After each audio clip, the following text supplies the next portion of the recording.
Hello and welcome in. It is Wednesday. It is Wednesday. It is New Year's Eve. Happy New Year's, everyone. We will not have a show tomorrow, but this is Off the Bench. I am Reed Mouse. We will have a show Friday. But no show tomorrow on New Year's Day. Ring in the New Year's. Tell everyone you loved. Hopefully you guys have a great night. Stay safe tonight. I'm joined along, as always, with Stone Shield. Stone, how are you on this lovely New Year's Eve Wednesday? You got any big plans tonight? Wouldn't say big plans. I was telling you what we're doing on Christmas Eve and Christmas. We'll go over to Nana's for a little bit this evening, then hang out with some buddies after that. They're going down to the Xavier game. I know you're going down there as well. You're not making it down? I'm not going to be down there, no. Well, it's 5 o'clock tip, pretty early, right? Yeah, that's a good tip. Yeah, that's a good tip. Yeah, but hope you have fun, and hopefully they can hang in there, I guess. The spread is 11.5. I don't have high hopes. My brother's just moved back into Cincinnati. He lived in Wichita for the last 6 years and lived in Arkansas before that. So we've never been to Cintas with his kids that are 10 and 12. And I was taking one of them to basketball practice last night. I was like, you excited to go? And he's like, yeah, I've never been to a big-time basketball game. And I was like, well, if you're hoping for a musky win, we might have to bring you back when DePaul is playing or something along those lines, because it might be a bloodbath down there at Cintas tonight. But it's fun. Should be a packed house. I'm excited. I'm gonna do the little Dana's Stone lanes. I'm gonna go to your lanes. Yep. Before the game. I'm excited for that. Then I gotta be home and spend the New Year's with the wife, as she is at the home stretch of this baby. So she's not having the most fun right now, if I can be quite honest. She's not having the most fun, as we are about 5 weeks away from baby. So, but it's good. We got a good show for you guys today. We're going to talk about Al Golden's comments regarding everyone's favorite defensive back. We're going to talk Chatterbox put out a post regarding Terry Francona's comments on the World Baseball Classic that came out 8 years ago, back in 2017, and maybe that sheds some light on what's going on with Cincinnati Reds players and their commitment to the World Baseball Classic. I've made that said before, and the sentiment stays the same regardless of who's the one restricting Reds players from playing in the World Baseball Classic. We will touch on Xavier versus UConn. Dan Hurley is a Bengals fan. I don't know if you guys have ever heard that. And then we were spitting yesterday. We did New Year's resolutions. We said, how can we kind of theme this show today? And we're going to give some superlatives. We're going to give some superlatives out for the year of 2025. Best player, worst moment, best moment, most improved, stuff like that. We're going to have some fun with it. And most of it's going to be on the fly. Like, it's going to be just our instant reactions to the new year. So, everyone, I hope you guys have a safe New Year's Eve, and I hope that everyone has obtainable New Year's resolutions. I never asked it. Did you have a New Year's resolution for 2025, and did you achieve it? I'm not really, I don't like write them down or anything. Obviously, like, the year starts and you're like, I'm going to try to work out a little bit more. I'm going to try to not eat as bad. And I'm going to try to, be a little more responsible, a little more efficient, stuff like that. But I don't write anything down. I feel like you kind of were in the same boat, right? My motto, my mantra is to not have a resolution, to have a theme. Right. Like you said, like, hey, I'm going to read more. Like, I don't want to be like, hey, I'm going to read 50 books. That way, if I don't achieve that thing, it feels like I didn't. If I read more, I read more. If I get healthier, I get healthier. And that's always been kind of. That being said, I did have an actual goal last year that I did not achieve, which was I wanted to have a six-pack. I wanted to have a six-pack by today, and I'm just telling you guys, don't have that. Are we close? No, not at all. I was actually looking at the numbers. So this year, part of my fitness journey, I've talked about this before, but I got into running. I did a Olympic triathlon. I did 2 half marathons. I did a 5K. I ran over 600 miles this year, and I have to do 22 miles today in some sort. I'll probably do it on a bike, on an indoor bike, to get to 1,000 miles total achieved in 2025 between biking and running. So that's it'll be fun. I'll get to that later this afternoon before I go to the Xavier game. But that was my New Year's resolution. You said you didn't write anything down. Did you have a overall goal, overreaching goal that you did achieve or you didn't achieve? Yeah, I was trying to be more healthy, work out a little bit more, and I would say I was able to achieve that. Didn't necessarily start on the right foot, but I think we finished on the right foot in 2025. So I haven't really came up with anything for 26. Do you have a theme that you want to share with us, or nothing at this point? We're still working through that here? The theme is to rely less on this thing. To rely less on the phone. Yeah. I'm just tell you, my screen time is absurd. It's like 6 hours a day. That I don't know what yours is at. I don't know what you guys are at, but I spend a fourth of my life staring neck down at a screen that just gives me dopamine the entire time. So I'm trying to nip that in the bud a little bit. I'm like, obviously you need it to communicate, have friends, family, and all that stuff. I have to do it for my job. But if I'm able to cut down on the screen, I'd be happy. Real quickly on the six-pack, do you think there's some people that just, regardless of what they do, can't get it? Is that real or no? You can always get it. It's just harder. It's like anything in life. It's some people are predisposed to it, right? That they can get one easier. Other people, they have to work a little bit harder. Like if I'm just talking about my body, I can put on muscle like that. I can put on muscle very easily. I can get strong. I've had a pouch around my belly since I was 4. I was a chunky kid growing up, so I've just always had that. Regardless of how skinny I get, I've always had love handles and stuff like that. So I've just never had a strong core.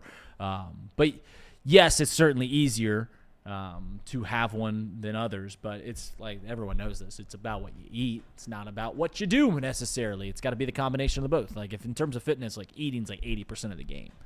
But that's the part I struggle at. So it sounds like you have wondered that. I have wondered that. I was going to say, it sounds like that was something on your to-do list, your resolution. Yeah, well, not quite, but I definitely was thinking about it and maybe trying a little bit for it. But, yeah, it's good to know that that can still happen after that. Yeah. Colton puts this in the chat. It is like, when it comes to a six-pack, it's like 95% your diet, what you're eating, not eating fats, keeping the caloric deficit around, but I digress. Let's get into the show. Let's stop talking about New Year's Eve. Let's dive into today's show here on New Year's Eve. So the first thing we wanted to talk about, this was something that made the waves around social media, and that is the Bengals defensive coordinator Al Golden and his comments regarding everyone's favorite defensive back, Geno Stone. Geno Stone obviously has been, since he signed here in Cincinnati, has been an absolute disaster of a signing. I've mentioned this before. When we got him, I was incredibly excited. He was second in the league in 2023 in interceptions. He had played for the Baltimore Ravens, who are consistently a really good franchise, and he was only 24 years old. So, it checks the boxes. Does he have good pedigree? Has he had production? Yes. Does he come from a good place? Yes. Is he young? Yes. And then you start thinking about it, why would the Ravens get rid of a player that had that kind of production for the $5 million that we take? So, obviously, everyone knows Geno Stone he's not had a good career here in Stripes. He just hasn't. And I argued all day Sunday with someone while we're doing the watch along. They said Geno Stone's coming back. And me, Stone Shields, and pretty much every Bengals fan is in agreement. That just cannot happen. And it won't happen. Or so we thought. Then the defensive coordinator, Al Golden, and I'll give Al Golden his credit, because for the past 6 weeks, ever since that Patriots game, I think the defense has played significantly better. I don't want to say it's been great. I don't want to say it's even been good. They've played significantly better than what we saw previously. Because to that point, they'd given up 27 points in every single game, other than the Browns game. It had been an abject disaster. I labeled it as not a historically bad season, but a hilariously bad season, because the play that we saw, oftentimes resulting around Geno Stone. Well, Al Golden came out and said part of the reason for that defensive turnaround isn't just getting young guys more reps where they're getting more comfortable, isn't just Al Golden understanding the personnel that he has and putting him in the right position to play isn't just maybe that they were playing lesser competition to where they weren't playing the NFC North and they weren't playing they weren't playing really good teams. It was, at least to Al Golden's point, said a big portion of the reason that the Bengals have played better is Geno Stone, which I know Al Golden spends every single day with Geno Stone, and I only get to watch him every Sunday. But maybe we are watching different Geno Stones. Because when it comes to the actual play out on the field, Geno Stone can't have it. Maybe he is a great leader. Maybe those things that I just talked about earlier where he's got decent pedigree, he's come from a good organization to where like he learned how to lead in Baltimore, which is, I think we can all agree, the best ran team in this division. But I don't know if this is a soft launch for the Bengals saying, I think we're going to bring back Geno Stone. I don't know if this is Al Golden trying to get quotes out there to kind of help out Geno Stone and understanding, hey, we're not going to re-sign Geno Stone. So I want him have the ability to at least re-sign somewhere. And, his DC has nice comments to say. I truly do not. I wish I can read through the tea leaves better. I wish I could give you a better, well thought out take other than I don't know what the purpose of this comment from Al Golden is. Because anybody that has watched this Cincinnati Bengals defense, above all else, knows that if there's one player at all, that absolutely, unequivocally, cannot, and I repeat, cannot be a part of this Bengals defense next year, and we've talked a lot about it. There's certain players that we feel comfortable. There's going to be players that we don't feel comfortable that are going to get a job because you can't replace 9 guys on the defense. There is one player above all else that cannot come back, and that is Geno Stone. Geno Stone now for 2 years has been the absolute dumpster fire of a safety that we had hoped we replaced from Nick Stone. He's been worse. Geno Stone has been worse. There's a reason that every time the Falcons play on primetime and Jesse Bates gets an interception, Bengals fans lose their mind. And it's because we've been unable to replace. We didn't need to have the all-pro talent of Jesse Bates. We just needed to have a good safety back there, and we haven't. From Jordan Battle, Nick Scott, from Dax Hill when he was playing back there, and now Geno Stone, Mike Hilton. They have not gotten the level of play anywhere near. And no one has been worse than Geno Stone. No one has been worse than the guy that we signed for 2 years that had come off the second most interceptions in the league, that more often than not, you cannot even explain how he gets to start. And now we understand why. It's because he's, at least behind the scenes, been a pretty decent leader for that locker room. But that's not good enough. That's not good enough. And I hope, and I truly hope, that the reason Al Golden is saying this isn't a soft launch of, we're gonna re-sign Geno Stone. I really like what Geno Stone brings to this team. I pray it's not that. I pray it is him trying to at least recognize what Geno Stone has brought leadership-wise and then just going, I'm going to help you try to get a job somewhere else next year. It's not working here. We got to go another direction, but I'll do my best to at least put good things into the world so that people will re-sign you.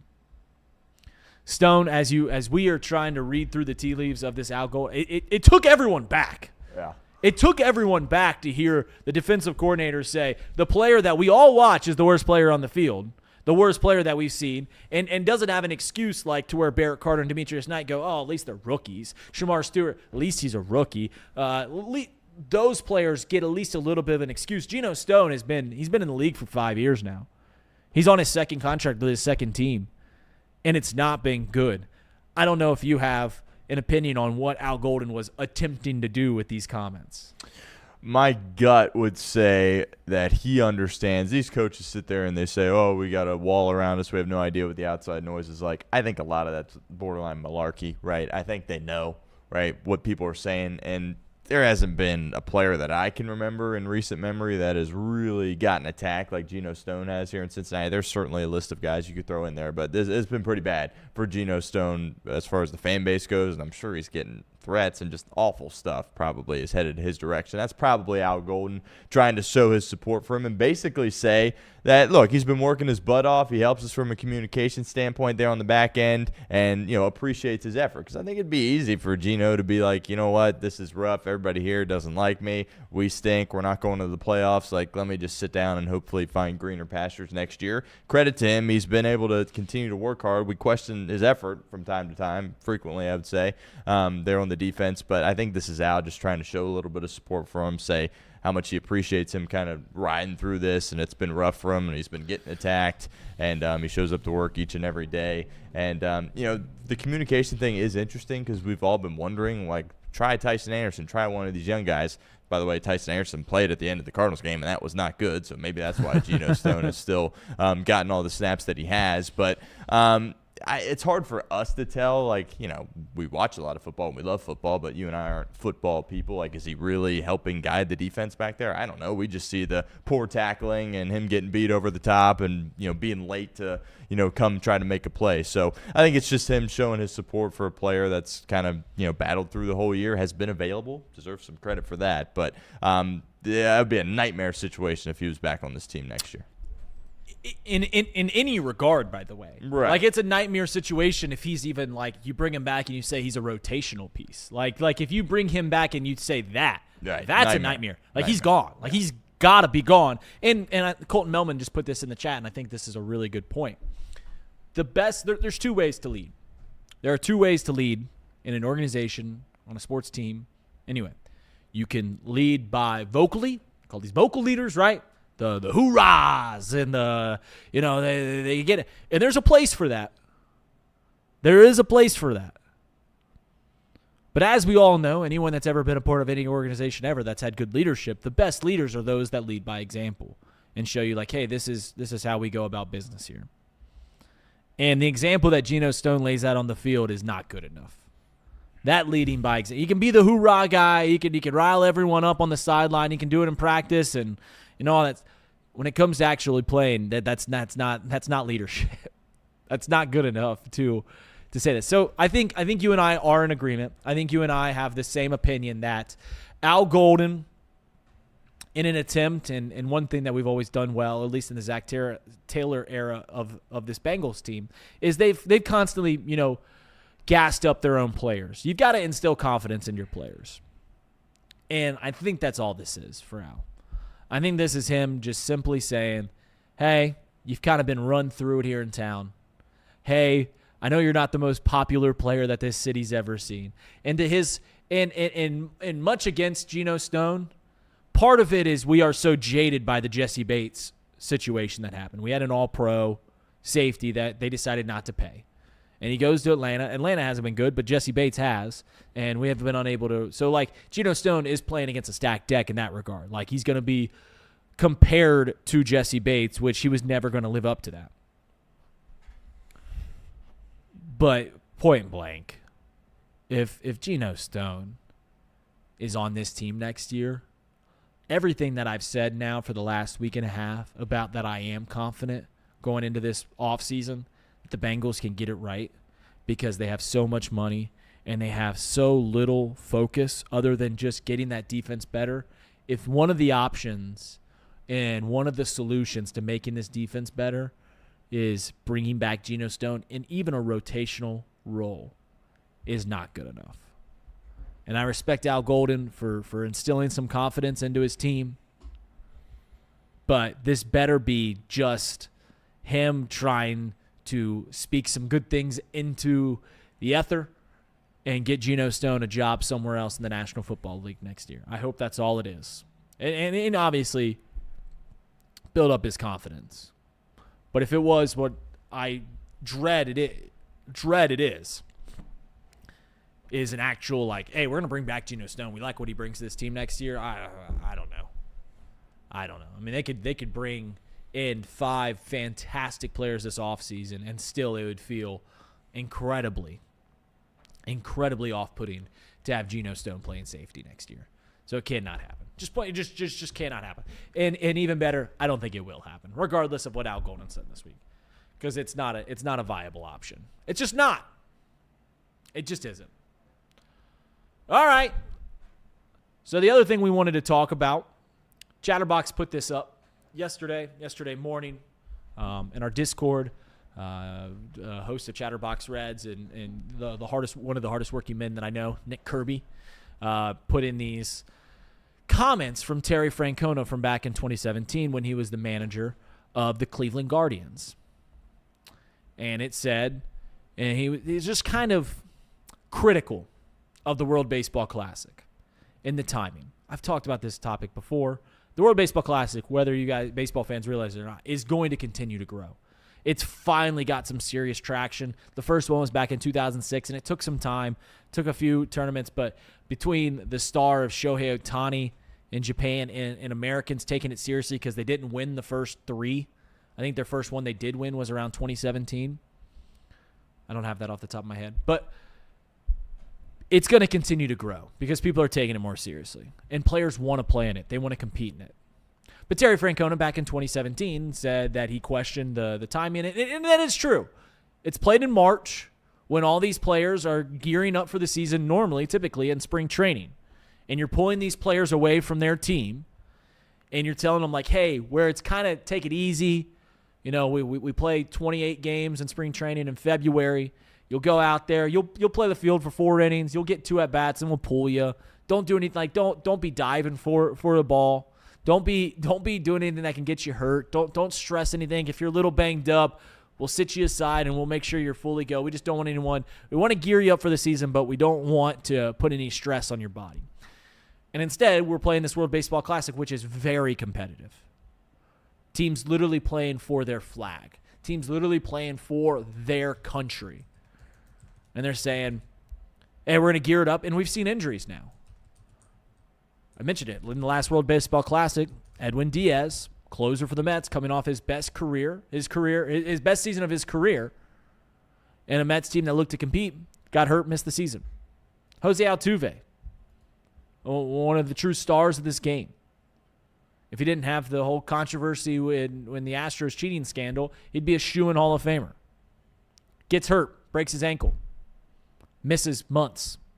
So those are very real things. And back in 2017, Terry Francona was questioning, like, hey, I respect trying to grow the game, but these players are supposed to be with us. And then the insinuation of that post was maybe this is why Reds players aren't playing in the World Baseball Classic this year. Maybe that's why it's still unsure, even though there's been reports that Elly De La Cruz is playing.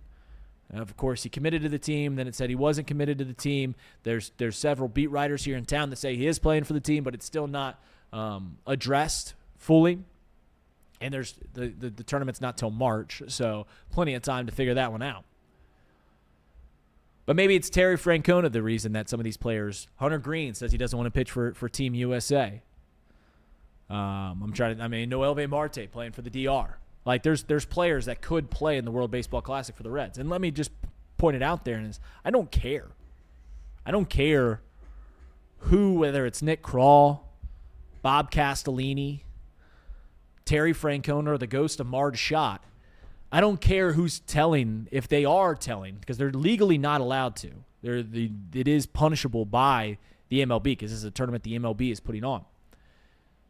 I don't care who's telling them that they can't or shouldn't play. I just think that's wrong. And I understand that their job is to play for the Reds. I understand that that's their role, but at some point these sports do have bigger meaning, and playing for your country is something, especially Dominican players, Puerto Ricans, Venezuelans, and even now Team USA, like, this is something that means a lot to those players. And you just wish that if their personal intention is to play in the World Baseball Classic, you just hope that is taken on account of. There is a risk in playing in these games. More risk for pitcher than there is position player. As we know, gearing up and throwing full go in March, you don't do that. There's a reason, even when the regular season happens, the guy on opening day throws 5 innings.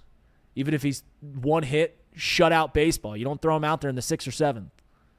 Just because it's a long season. Take your time. It's a marathon, not a sprint.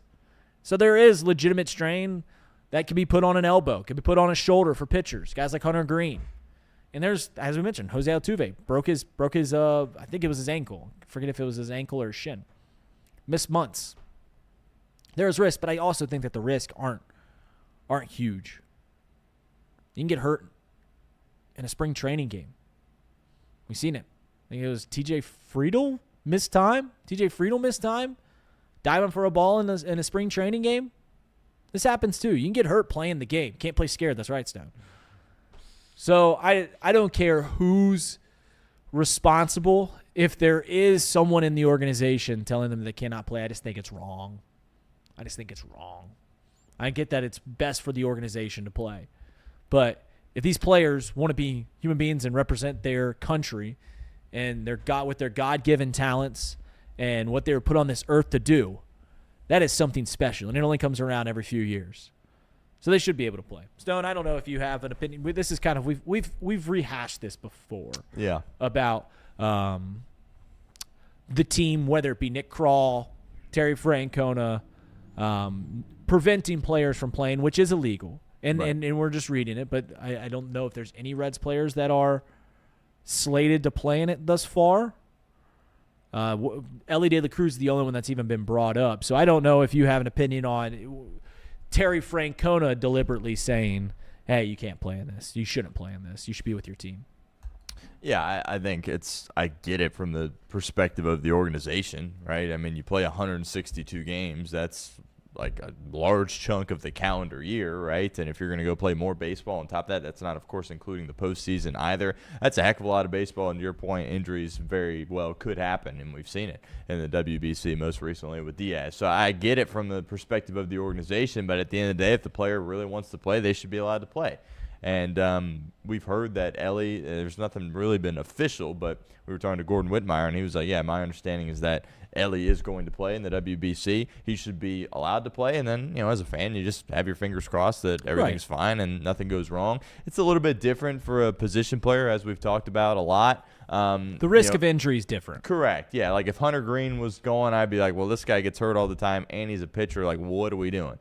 Ellie has been available for his whole career, was playing through the injury last year. So I think it's very much a case-by-case basis, but it's within the right of the player to say, you know what, I want to go represent my country, and I don't think an organization should try to stop them, but I also understand that, they would prefer them not play.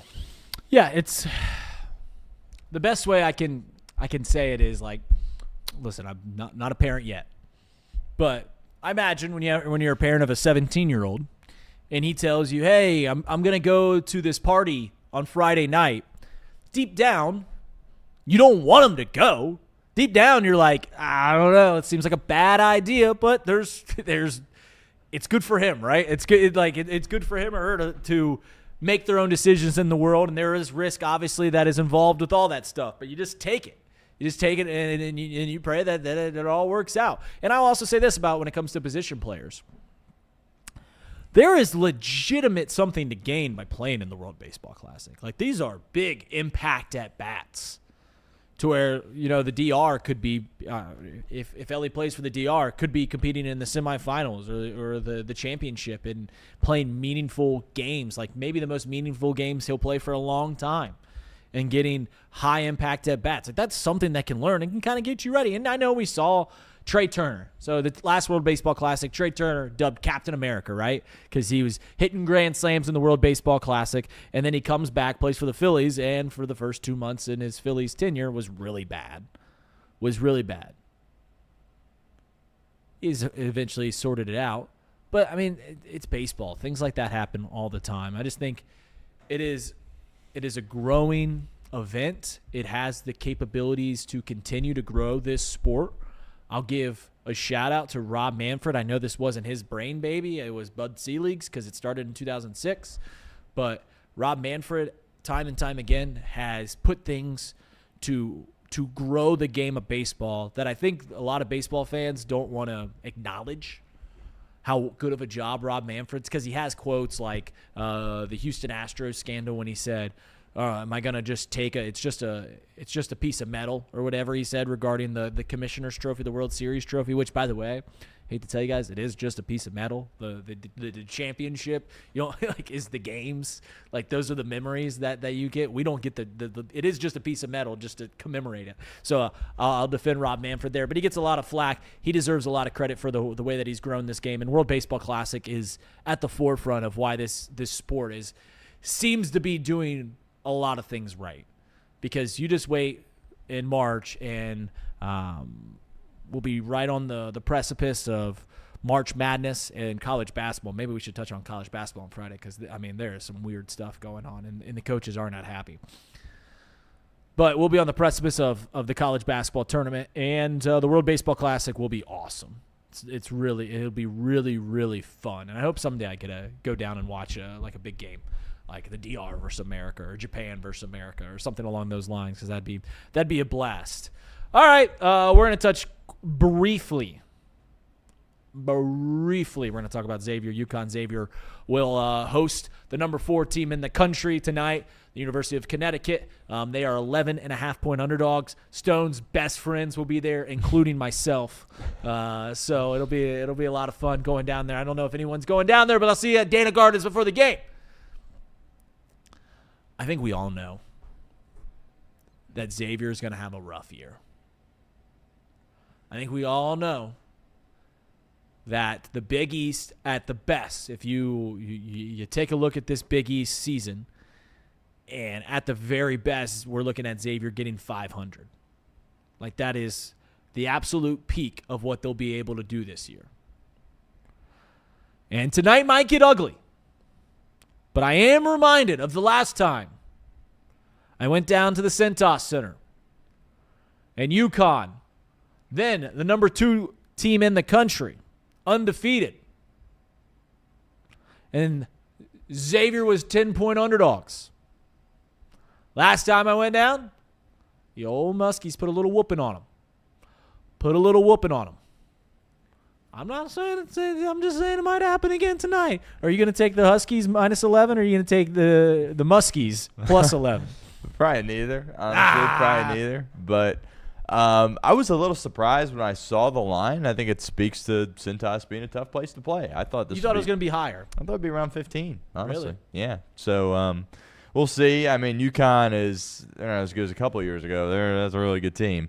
And still got Caravan, Terrace Reed coming back from injury. He's a heck of a player too. So it's no secret that Xavier's going to have to stroke it from 3 if they want to have a chance, but probably going to say that more games than not this year anyway. But, yeah, hopefully they can hang in there, keep it close, get the crowd into it, keep the crowd into it. But, yeah, Dan Hurley is a Bengals fan. He is. People forget that. Right. It's not talked about enough. Yeah. Yeah, it's not talked about. I'm sure it will not be asked today in the post-game presser, regardless of the outcome. Dan Hurley's awesome to watch live. He is awesome because at some point he will storm across the court and start the TV timeouts where you don't even see it on the broadcast. It's gonna be a lot of fun. I can't wait to go down there. It is funny how we talk about this Xavier team and they need to stroke it from 3 when they shoot a lot of threes. They're not really good at it, but they shoot a lot of them just because I'm not sure if they can get the ball inside. So they've got to hit on something eventually. Maybe they can, shoot well tonight and shock the world and put everyone on notice. Richard Pitino would get his best win, and then he'd have to go back to Dana's, which based off the interview we had from him, I don't know if he'll be going back to Dana's anytime soon, just based off of that. All right, so final 20 minutes of the show. Typically, we do mailbag here on a Wednesday. We are going to mix it up. We're going to mix it up. It is New Year's Eve today. So I wanted to do New Year's Eve or New Year's superlatives. And before I break into that, Stone, when you graduated from Lakota East High School, did you get any superlatives in the yearbook? I did not, to be direct. There was only like 3.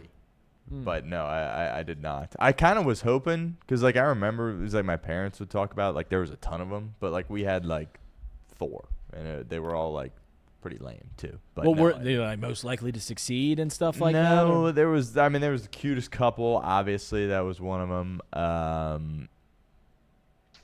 Best dressed, I think maybe was one of them. Oh, but, you had to been in the running for that one, Stone. You got some with your maybe aloe I was a shoes. semifinalist for that one, but yeah.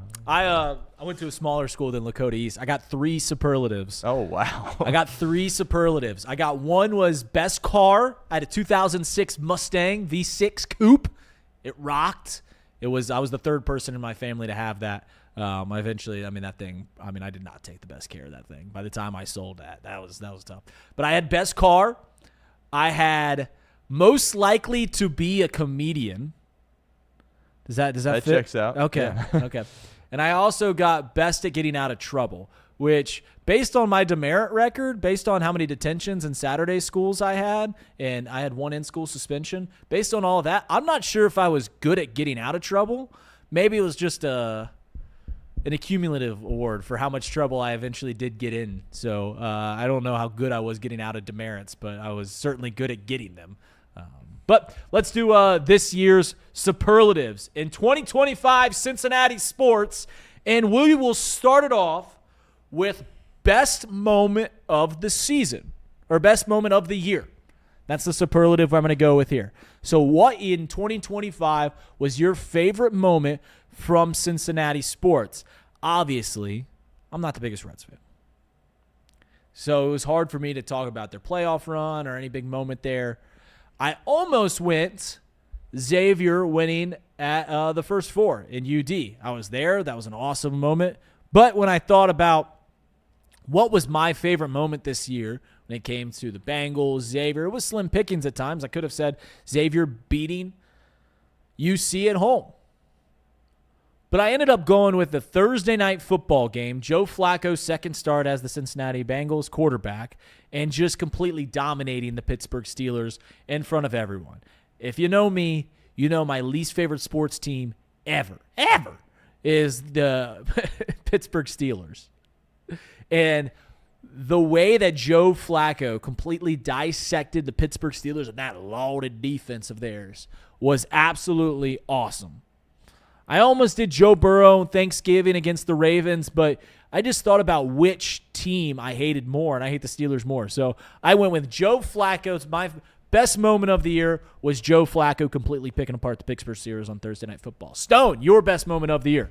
That was a good one, and I think also what kind of goes into that was the fact that it was a great game, too, and you kind of saw vintage Aaron Rodgers in that game where he turned back the clocks and looked like the 4-time MVP that he is, Aaron Rodgers. So that was a great game. I was there. That was awesome. That's a great moment from you. But for me, I'll go with the Reds making the playoffs, and the way they had to do it, I understand the Mets collapsed. I understand they lost to some teams that weren't very good down the stretch, but to go into Milwaukee, the final series of the year, and take that series against a team that dominated you for as long as I can remember, back to when Ryan Braun was playing baseball for them. I understand you lost the last game. It's a little weird when you lose the last game and you're popping champagne after that. But just seeing that, I remember I was watching the postgame show, the Reds Live postgame, and Jim Day's down there in the clubhouse, and he's interviewing everybody, and it's like I never would have thought that we would see that from the Cincinnati Reds. Like, it's just not something that I could process in my head because we just see this team that, they have some ups and downs, but do we think they're a postseason caliber team? I certainly didn't think so. And to see them have that moment and celebrate, and then you have this legendary manager, Tito, in there with them, who I'm a big Tito guy. I know some Reds people aren't, which I question, but that's a different conversation. That was incredible to get to see that. They went to the playoffs. They lost to the Dodgers, but then again, the Dodgers won the world title. So, been nice to win a game in that series. That didn't happen, but come on. I know you don't. Best like the Reds, moment of the year is a game they lost. Winning the series in Milwaukee, 2 out of 3 to get in. But they had to. If they won that final game, they would have clinched it themselves. They then lost the game and then had to watch the Miami Marlins play.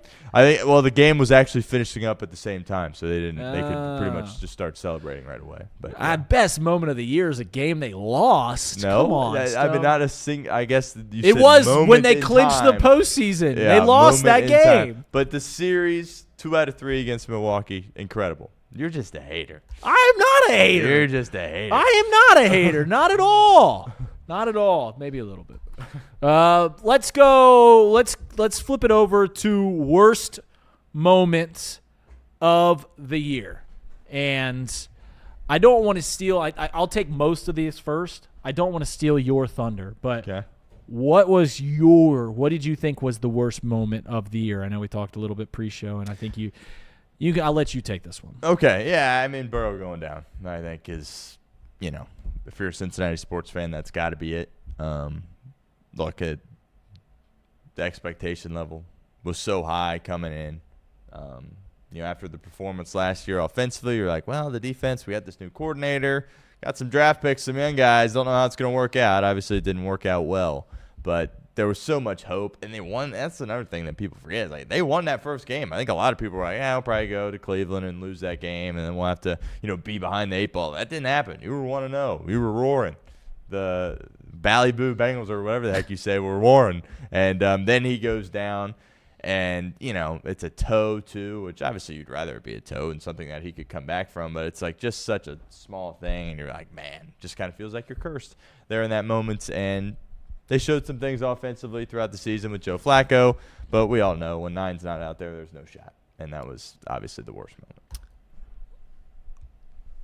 What's the second worst moment, Reed? Well, I was thinking, what was the worst? I'm trying to put my brain, because obviously I don't root for every team in this town. I'm trying to put my brain around what were the worst moments of the year. Obviously, Joe Burrow going down is near the top of the list. If it's not the top of the list, it's right there. You can talk about them getting dismantled by the Minnesota Vikings. You could talk, when it comes to Bengals games, that shutout against the Ravens, or them Joe Burrow's pick 6 against the Bills.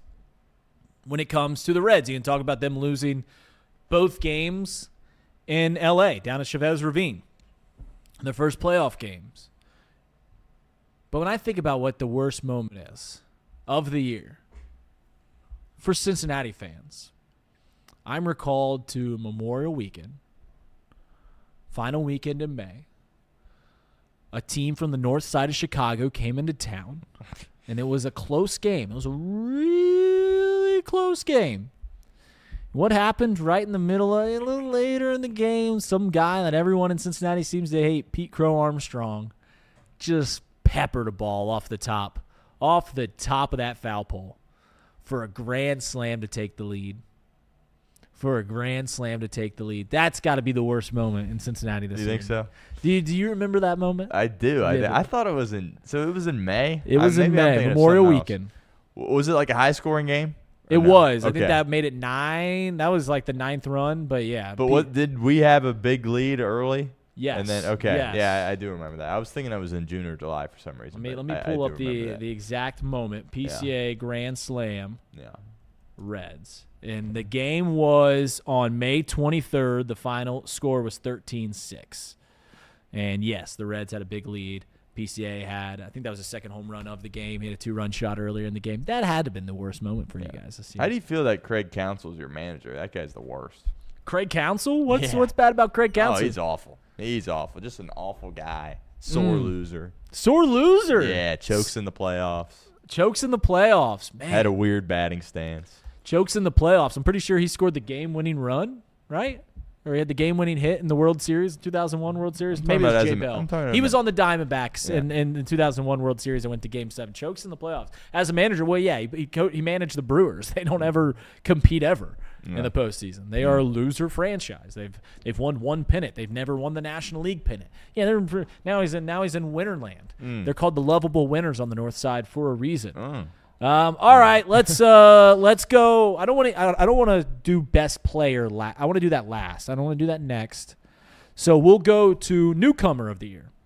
I don't want to call it rookie of the year and that. Newcomer of the year, who was new to town and deserves the award for best newcomer of the year in the year of our Lord 2025.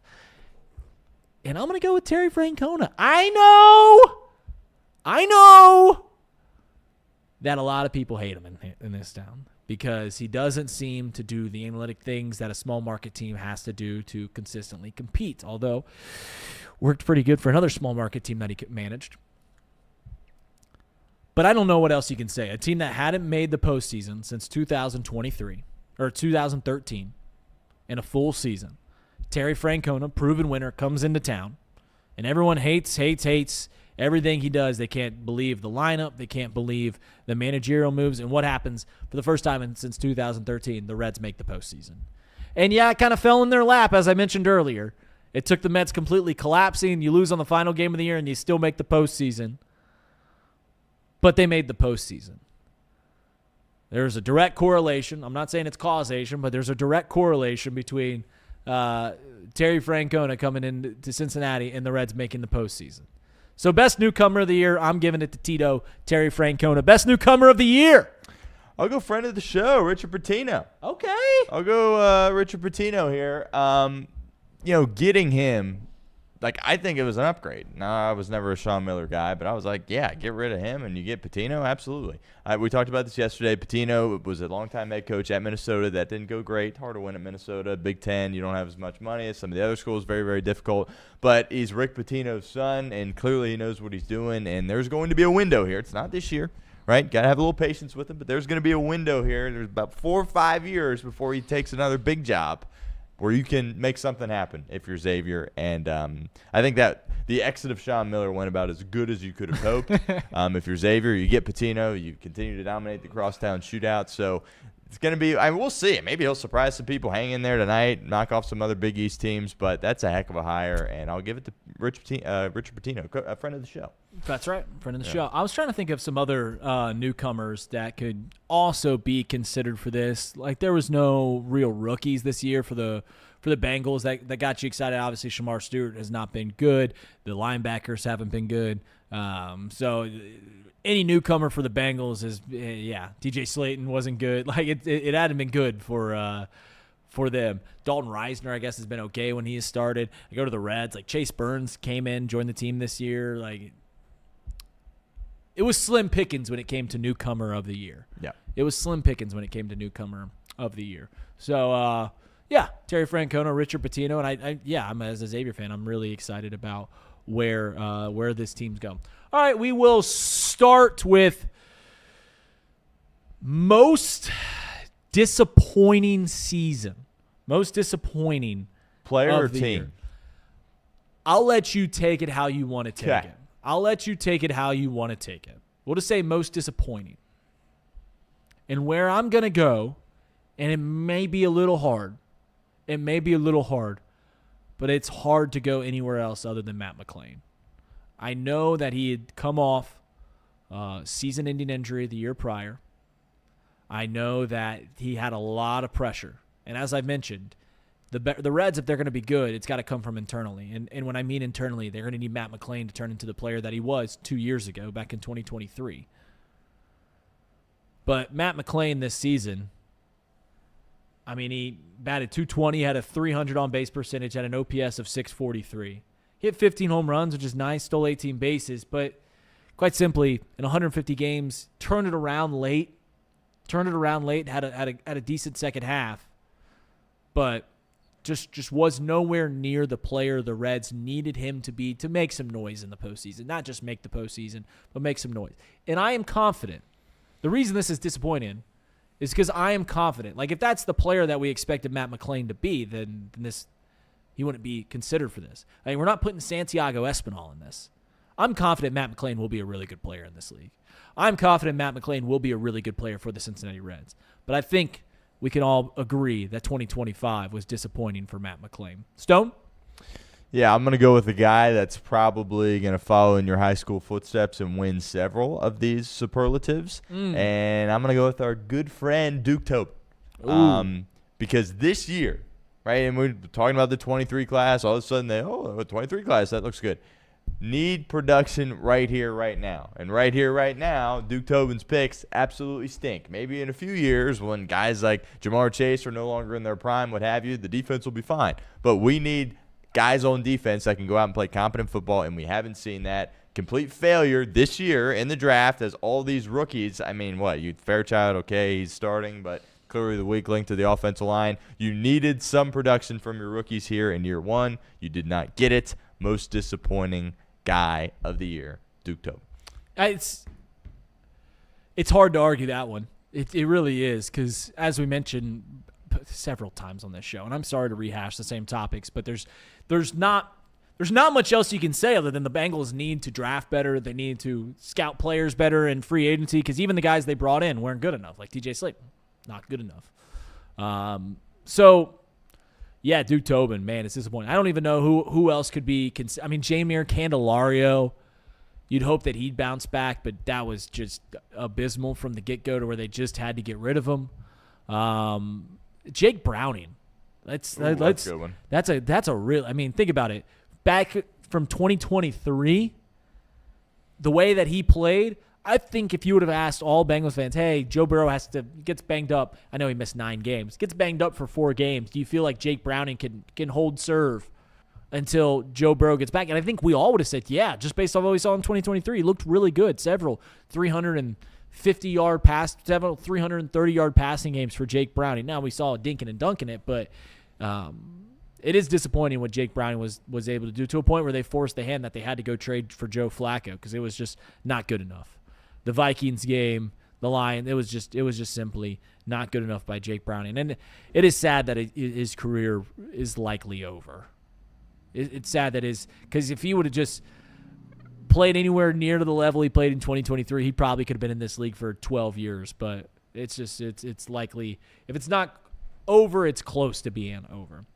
Before we get to best of the year, we've got 2 more negative stories, two more negative superlatives. The first one is, and I don't even know how to say this, I just want to get this one off my chest. Yeah. Most annoying story. Yeah. Most annoying news line. Most annoying thing that we've had to talk about live on air is the Trey Hendrickson crap. Because that drove me nuts in 2024. It drove me nuts from February to May to August, from all throughout the year where you're like, is he going to play? No, he's not going to play because it's Trey Hendrickson. That was the most annoying story. I don't even know if you have anywhere else to put on that. I just wanted to get that one off my chest. That wins most annoying story. Trey Hendrickson contract drama, because golly. And then we gave him a raise just to sit on the sideline. Golly, it just drives me nuts. I don't know if you had any other on the short list or you just want me to get to the next one. Yeah, that was awful. I guess for me, I'll go with the Burrow depression crap that we had to talk about for several days. Unfortunately, we had to because the season was lost, so you had to sit there and talk about it. But, this is a guy making millions and millions of dollars. It's a very talented player. Certainly has had injury history, which makes it difficult for him, and you definitely feel bad for him in that regard. But we spent way too much time dissecting that press conference. Short list, Hunter Greene and the Reds drama. There's something going on there. I didn't touch on it on today's show because I don't have a take on it. I know Chatterbox Reds did a big post. He sat down with Bob Nightingale for 90 minutes and did it. Something's happening there. I don't know what it is, but that's annoying too. But whether it's Hunter Greene's fault, the Reds' fault, Terry Francona, Nick Krall's fault, Hunter Greene's, whoever's fault it is, that's just annoying as a fan. Like, he's under contract. He's a phenomenal player. Let's just get past it. Golly, that stuff drives me nuts. Final bad one. I didn't know how to label this. We did most disappointing, and you went to Duke Tobin. So maybe he'll win another one, and maybe he'll win this again. This one I'm just labeling as worst. Worst of the year. And the way I'm going to go for worst of the year, and shout out to Xavier for being a part of a few of these. Worst of the year goes to Sean Miller. Because that whole thing, I know it's silly as a fan to think that a guy that we deserve something from a guy, right? Deserve loyalty from a guy. But the guy's career was on the fritz. He's a phenomenal coach. Obviously, he showed that the first stint in Xavier. And though he never made it to a Final Four in Arizona, they were consistently a really good team. He comes to Xavier, makes the Sweet 16 immediately. And you fooled yourself into thinking there's going to be loyalty here because we resurrected his career. Because every other person that had Sean Miller's same career path, guess what happens? You start at a mid-tier team, as Xavier is. You do great things. You go to a powerhouse in Arizona. You win. You get in trouble for cheating. You get in trouble, everything that Sean Miller. Guess what? You can coach again, but you got to go to Charleston or Iona or one of these really low-end Division I schools and work your way back up to the top the way that Rick Pitino did. And what did we happen? You get canned from Arizona? Oh, we'll put you right back into a really good program at Xavier. And we resurrected his career. And I thought there'd be a little bit of loyalty. Obviously, that's not the case. And it's a fool me once, shame on you. Fool me twice, shame on me. So maybe the worst of the year isn't Sean Miller. Maybe the worst of the year is me included the Xavier fans that thought that there was some loyalty there. So, Sean Miller, you win Worst of the Year of 2025. Do you have a Worst of the Year? Please tell me it's Duke Tobin again. Please tell me it's Duke Tobin again. You could definitely go Duke Tobin. I'll go in a different direction here. Duke certainly could get it. Sean Miller, that's a great one. He certainly could get it there as well. Barrett Carter certainly could be up for Worst of the Year, but I'll give it to Wes Miller. He had to do better in the non-con read.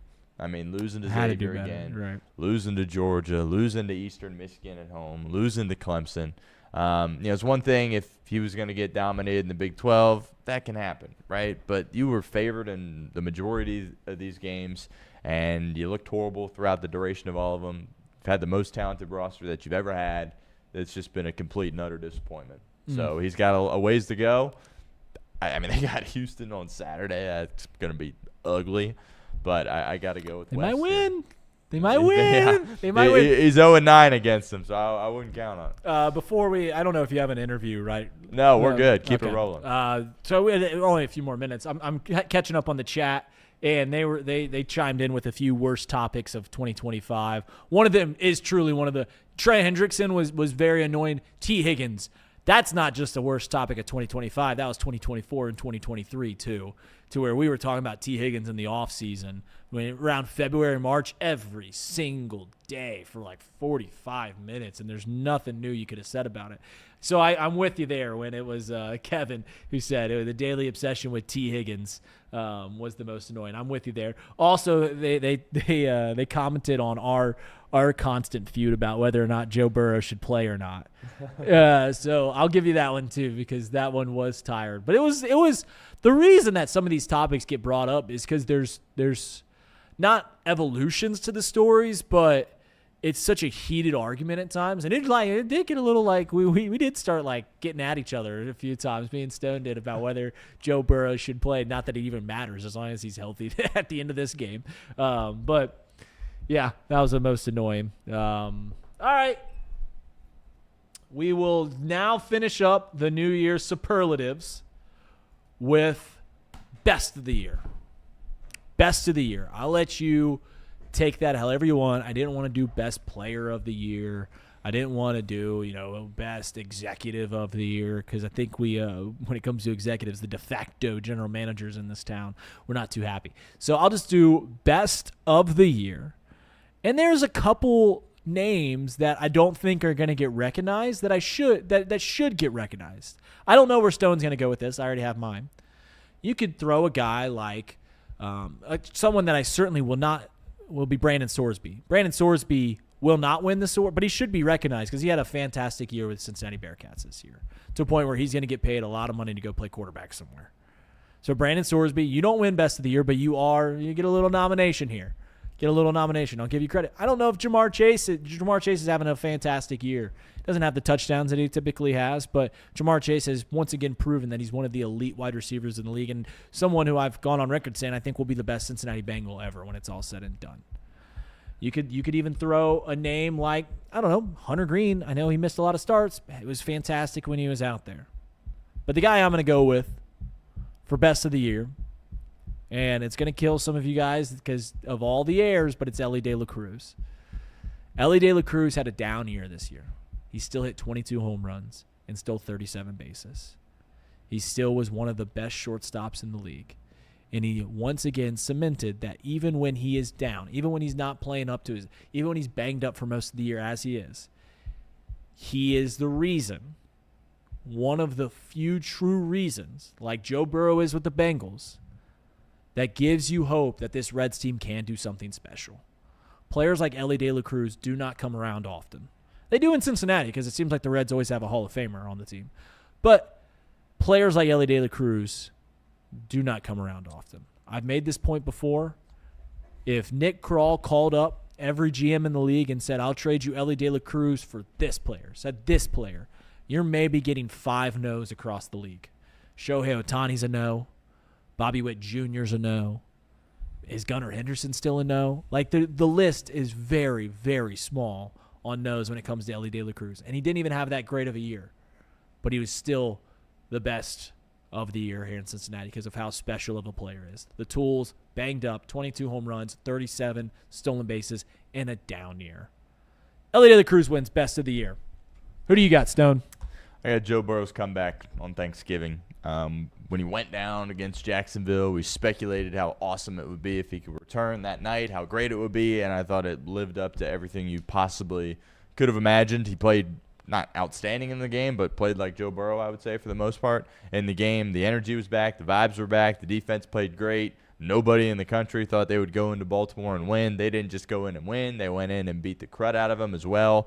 And you talked about highlights of the year. I think you certainly could say the Steelers game with Flacco, but this Raven game on Thanksgiving, having him back was just tremendous. And then what he's done since then has shown you that he's the best in this city and one of the best in the world as far as professional athletes go. And when he's out there and he's healthy, this team always has a chance. But unfortunately for us, we have to just hold our breath every single time he drops back and know that if he's not out there for this team, the hopes and dreams of winning a Super Bowl are dead. But when he is out there and you're not mathematically eliminated from the postseason, you always have a chance with Joe Burrow. That was an unbelievable and what's been an awful Bengals year. Disappointing, sad, frustrating, angering. That night, Thanksgiving night, with Craig Sandlin after the game as well. That was a good night. Yeah, that was. No doubt about it. Yeah. Not mentioned there was Andrew Abbott deserves some credit, too. I mentioned Brandon Sorsby. The three, right? The three, Andrew Abbott. Why does that fire you up so much? Because you think he's a bum. I think he's a 3. And he's a dang good one. You know, when the Cubs won the World Series, Kyle Hendricks was a 3 with a 2.16 ERA. Yeah. Sometimes that happens. When you got a good rotation, he's a 3. Andrew Abbott, 166 innings, 2.87 ERA. Just had a really, really fantastic year. So Andrew Abbott's up there. Emilio Pagan was pretty good in the closer role for the Reds this year. When it comes to other Bengals, I mean, you could give some credit to Chase Brown, who, you know, I mentioned if he has 150 yards this year, he'll eclipse 1,500 yards in a single season all-purpose yards, which is top 10 all-time in a single season for the Bengals. So that gets some credit. I can't think of anybody else that tickles the fancy of best of the year. Sean Miller left. Wes Miller's a bum. Brandon Sorsby was great this year for the Bearcats. Maybe I'm missing someone. Maybe just the Reds making the postseason's the best of the year. Maybe that's the best of the year. Huh. They were killing me. I can't believe I got killed for saying it. Elliot De La Cruz is a fantastic player. Yeah, he's unbelievable. I'm glad that you and I are on the same side there because there's so many people in this town that have a different opinion on that, and I don't understand that. It's funny when it comes to superstars. Is everyone, when someone's labeled as the next big thing, as Hunter Greene was, as Elliot De La Cruz was, as Joe Burrow was, as pretty much every top draft pick in the NFL draft is, when it comes to that, people want to go out on they think they're going out on a limb. I'm going to go and say he's a bust. Did this with Caleb Williams. They did this with everyone. Anytime someone's the next big thing, oh, he's not going to be any good. Just wait. And because more often than not, when you say that, you're going to be, at least in some capacity, right. Jackson Holliday for the Baltimore Orioles. I mean, the first year of Caleb Williams, like it's when you are the poo-pooer, you get to be more right than wrong. But it's also just not fun, and also people forget that you were the poo-pooer when things go well. There's people in this town that said you should have drafted Chase Young over Joe Burrow. There's people in this town, and the Penei Sewell thing, I mean, we were going to be right either way. There's people in this town that said you should draft Penei Sewell over Jamar Chase. And I can guarantee you right now that if Jamar Chase wasn't any good, those same people that were making that noise would be very loud right now about Penei Sewell. Would be very loud. I don't know if people would still be very loud about the ones that said that we should draft Chase Young over Joe Burrow because Chase Young's career, it's been fine, but he's on like his 4th team. That's not very good. So I don't know. I just the negative voices feel like they get drowned out when the negative. And there's people. The point I'm saying is when Ellie De La Cruz came up and this guy's not any good. This guy's not any good. Ellie De La Cruz is pretty freaking special. Hunter Greene's pretty freaking special. Andrew Abbott's not that special. Stone Shield Show. Real quick though, Reed, I want to get your college football analysis real quickly before we go because you're a big college football nut. That is true. And the quarterfinals are upon us. Ohio State, Miami, 9.5 is the spread. Who covers? Who wins? Miami covers because you can go ahead and take that money line because God is real, Satan is bad. So Miami, as we know, that's a godly team. So Yeah. give me the Miami Hurricanes. The fake Miami gets it done. Yeah, All right. the Miami Hurricanes tonight. Okay. Texas Tech, Orange Bowl, Oregon, 2.5-point underdogs to the Ducks.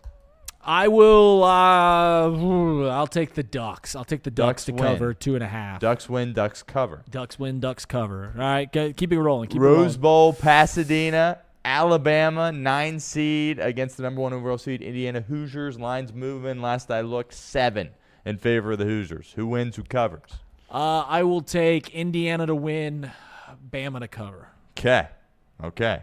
And last but not least, Sugar Bowl, Superdome, New Orleans, Georgia, Ole Miss. Georgia, 6.5-point favorites. Who wins? Give me Georgia to win, Georgia to cover. Okay. Georgia win, Georgia You to heard cover. it here first. Yeah, I mean, that's as good as college football analysis gets right there. That's right. All the reasonings I gave you for all those picks too is what you really. I mean, you asked me to name 5 of the players playing in those games. I can name you 4 probably. I know Mendoza. Doesn't Ohio State have Bo Jackson? They do, yeah. Yeah, that's we'll leave it right there. I could not tell you a Georgia player. Could not tell you an Ole Miss player. But yeah, college football. It's a beautiful, beautiful sport. We have a couple super chats that we want to get to before we move on. The Real Spirit Cat, $2 super chat. Happy New Year, chat. All the best in 2026. Molly, New Year's Day. Now is the accepted time to make your regular annual good resolutions. Next week, you can begin paving hell with them as usual. That's a quote from Samuel Clements, Mark Twain. Thank you guys so much for supporting this show all throughout 2025. For those that are going to have some fun tonight, let their hair down, make sure you get home safe, make sure you take all the proper precautions in that way. Don't be driving. Take the Ubers. Happy New Year's, guys. Hope you're ringing in with some joy. Hopefully 2026. Hopefully 2025 was good to you. If it wasn't, I hope 2026 is better. Love you guys. See you tomorrow. See you next year.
All right, here we go. Welcome into the Stone Shield Show. We are here. We are live. It is New Year's Eve, December 31st, 2025, our last show of the year. Appreciate everybody hanging out with us here this morning. Got lots we want to talk about, and the college football that is on tap throughout the duration of the day, starting here in about, 45 minutes with Iowa and Vanderbilt. That's going to be a heck of a game. There's good games throughout. Michigan, Texas is kind of compelling, I think. Michigan, of course, a mess.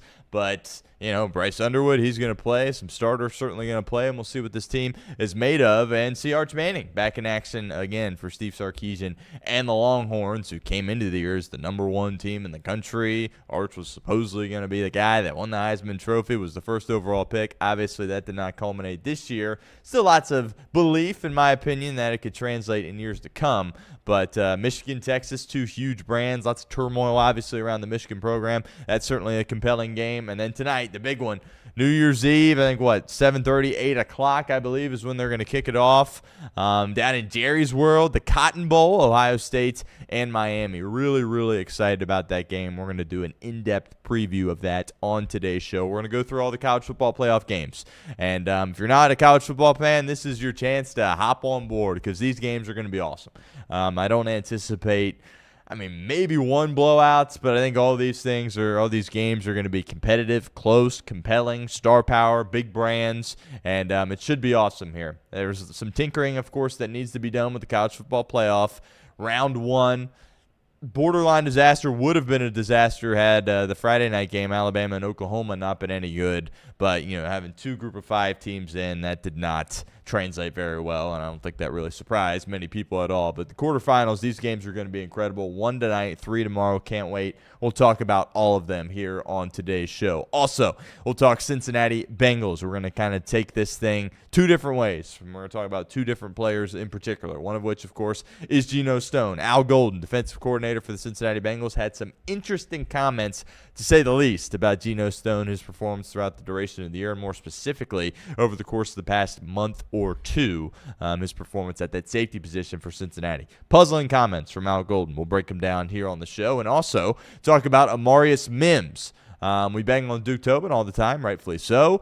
23 class all of a sudden showing up. My argument on that is, it's too late. Needed more earlier from that group. And one first-round pick that appears to be a surefire, can't-miss guy here at this point. There were some questions, of course, coming in with Amarius Mims, but he has been excellent. He's been everything you could have possibly wanted out of him and has been a really awesome right tackle for Cincinnati. Paul Dehner Jr. of The Athletic, friend of the show, broke down a piece on him and his improvement throughout this season. So we'll talk a little bit about that on the show as well. As I mentioned, we'll talk about all the college football playoff games. UC and Xavier.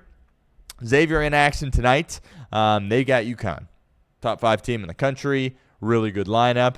Going to be difficult. I was a little bit surprised to see the line. 11.5 is the number. I thought it'd be closer to 15. I think home court at Cintas is a real thing. We'll see. I would imagine the crowd's going to show up. The city's going to show up, at least for the beginning of that game. And we'll see if Pitino can't keep this thing close and perhaps make things interesting late in the ballgame. Reed Mouse will be in attendance. Got some buddies that'll be in attendance there as well. So hopefully, for the sake of everybody going to the contest, that it is going to be a competitive game, and Xavier's going to be able to hang in there. I have my doubts on whether or not that's true, but we'll talk a little bit about that game. And also Cincinnati.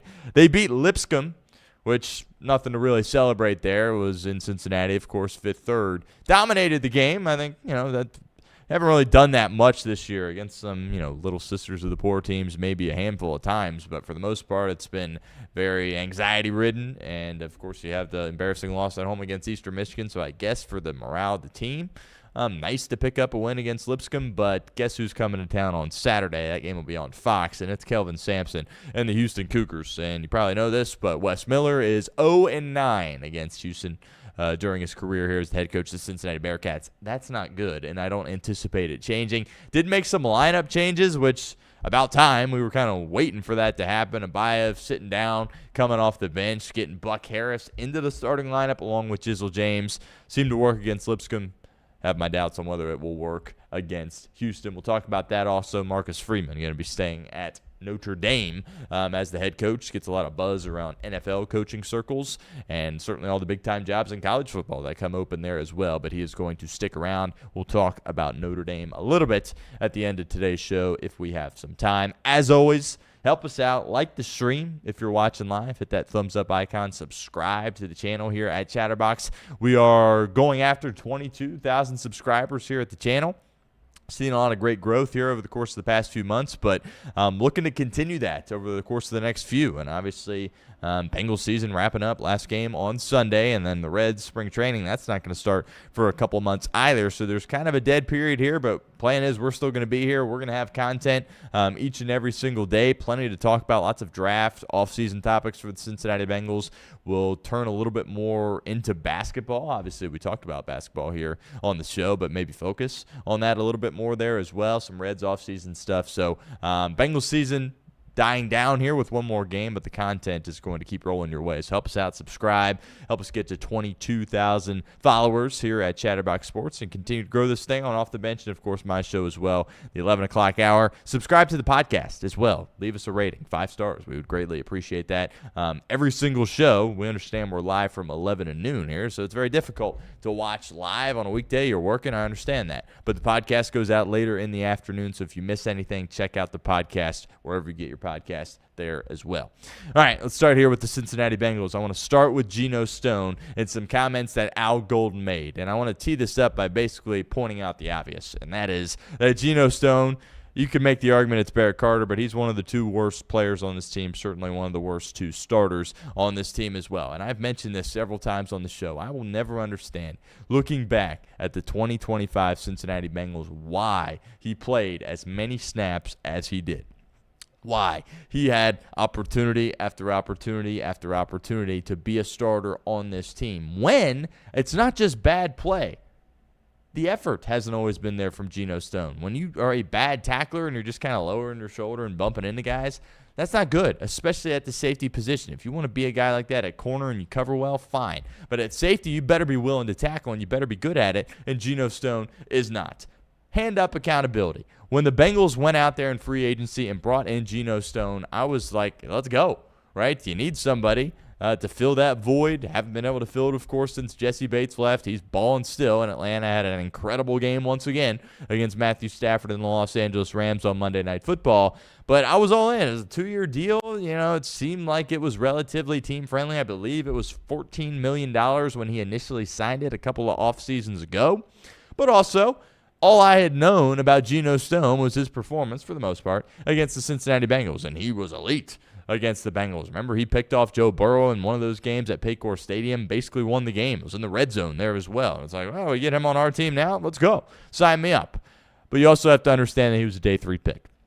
Something in the moment I didn't entirely process, and now we're seeing why he was a day 3 pick. Can't remember if it was the 6th round or the 7th round, but it's one of the 2. And when you're, getting that kind of money on a second contract and you were picked in that spot of the draft, red flags should go up a little bit. And I've always said this about players in the National Football League. If there is a player that goes through his rookie contract with a particular team and that team opts not to bring him back, that should raise some concern. Your alarm bells should be going off in your head a little bit, saying, well, if this team that knows everything there is to know about this player, was here for 4 years, is no longer interested in having a relationship going forward where they're a player on this team, then why should I be super interested in that happening? Especially if I don't know the player and I can watch the tape and I don't know his game as well as the team in which he was drafted by. It should always raise alarm bells. If you want to be good in this league, you better draft well and you better develop well, right? You're not going to build your rosters around free agency. Can you hit in some key spots, get some key players on short-term deals? Yes. But the alarm bells for the Bengals should have went off. I was like, well, Baltimore was going to let this guy go. He's played so well against us, and we can sign him for $14 million. Like, oh, it feels like we're getting a diamond in the rough here. I fell for it. A lot of people in the fan base fell for it as well, but it became very evident early on that this thing was not going to go well. Literally from his first game here with Cincinnati, I was like, oh, that wasn't good. And the next game, oh, that wasn't good either. And all of a sudden you put together a bad year, and we're all sitting there saying, he's got to go. I get it's a 2-year deal, but he's got to get cut. You have to cut bait. You have to move on. You have to get a new guy at this position. Bengals didn't. They ran it back, got same results. Probably arguably even worse results. I think it just stuck out more like a sore thumb because you needed him to have a bounce back year, and he didn't. And now here you are with Geno Stone continuing to get lots of reps out there. But Al Golden, Cincinnati Bengals defensive coordinator, he made some comments, some interesting comments, and I'm just going to go ahead and read the direct quote here on the show. This is what Al had to say about Geno Stone. The success that we've had in whatever it is, the final 8 games, a lot can be attributed to Geno. I think he's been a really good leader for us, Golden said. I think his communication is exceptional. I think he gets us in the right defense when we need to be in the right defense. I think Jordan, Geno, myself included, would all say, man, we'd like to have one play back here and there, but get in line. That's me included in terms of putting the guys in the best position possible. Who wouldn't want to have a play call back? So again, I think he's improved from last year, and I'm always looking at the positive, and I see a path forward for him to get better, continue to improve, and we're going to keep coaching him. Pretty alarming when you hear something like that from Al Golden, right? And we talked about this on Off the Bench. I want to rehash it a little bit here on this show. I can respect Al Golden for saying those things from a human standpoint, right? We all sit here and we rip apart Geno Stone. Everybody in the local media is doing it. Everybody in the national media that spends a minute or two talking about the Cincinnati Bengals is doing it as well. I'm sure it is very difficult for him to get up and continue to come in and continue to give it his best effort and continue to earn being on the field. We all scratch our heads like, how the heck is he on the field? Well, according to the coaching staff, he's earned it, right? And I can only imagine what he is going through off the field. I mean, we're ripping him apart in the media, but the people are crazy in this world. We understand that. I'm sure he's getting crazy threats that are just ridiculous and an embarrassment to the human beings out there that are doing it. But I'm sure it's been really awful for Geno Stone. And as a human, I can say, you know what, I feel for you there. I really do, right?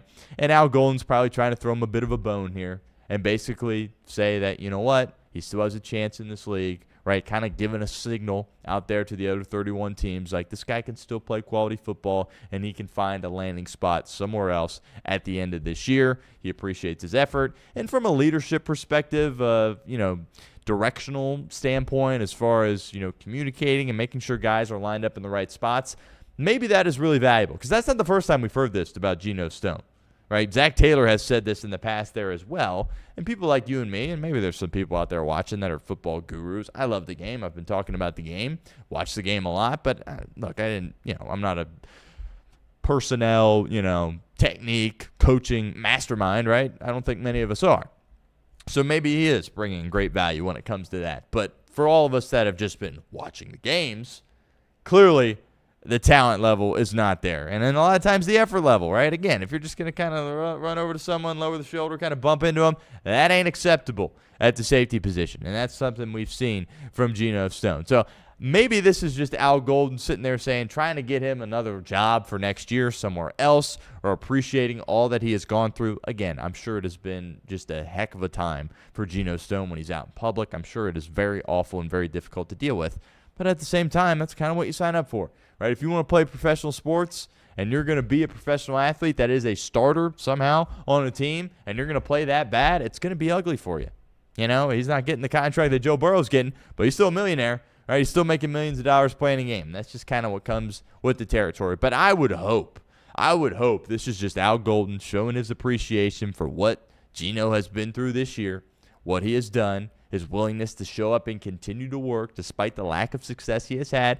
Also, his willingness to restructure his contract. Didn't have much of a choice, but, fair play to him, understanding he didn't play well last year, didn't deserve the amount of money that Cincinnati was supposed to be paying him, took a pay cut going into this year. I can respect all of those things. And honestly, hopefully he lands on his feet somewhere else. But this better not be a situation, and he mentioned in the quote about continuing to coach him. You better continue to coach him here for a couple days and then stop coaching him, right?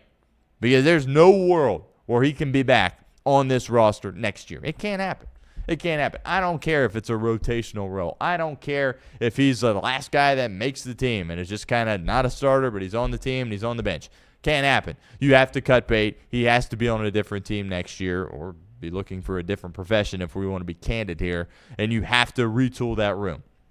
I would do it with both safeties. They're going to hang on to Battle. People within the team like Battle. They picked Battle in the 23 draft. He's still on his rookie deal. They're going to move forward with him. But he needs a new running mate because it cannot be Geno Stone. So I hope this is just Al Golden putting on his nice guy hat, right, and showing his appreciation for the work behind the scenes that Geno has done, apparently the selflessness that he has showed. But this cannot be something, we're going to continue to coach this guy. Yeah, you can continue to coach him for a couple more days here, Al, and then you're going to stop coaching him, right, hopefully. Assuming you're going to be back as the defensive coordinator, he can't be on this team. That is obvious to all of us, And it should be very obvious to everybody within the Bengals organization. So a little bit alarming to hear Al say these types of things. Again, human to human. I hear you. I get it. I can respect it. I can appreciate it. But continue to coach him. No. You're running out of time. You got a few hours left of coaching him. You got a handful of practices left when you're coaching him, because you better not going to be coaching him next year. And if you are, it better not be in the city of Cincinnati, right? So that was some alarming comments there from Al. But, this is a Bengals. It kind of gets it from Zach Taylor, right? People bang on Zach Taylor all the time. And I watch these head coaches do these press conferences, and Aaron Glenn just throws up on himself seemingly every time he's at the podium. Sirianni just won a Super Bowl, but sometimes he is like, dude, what are you doing?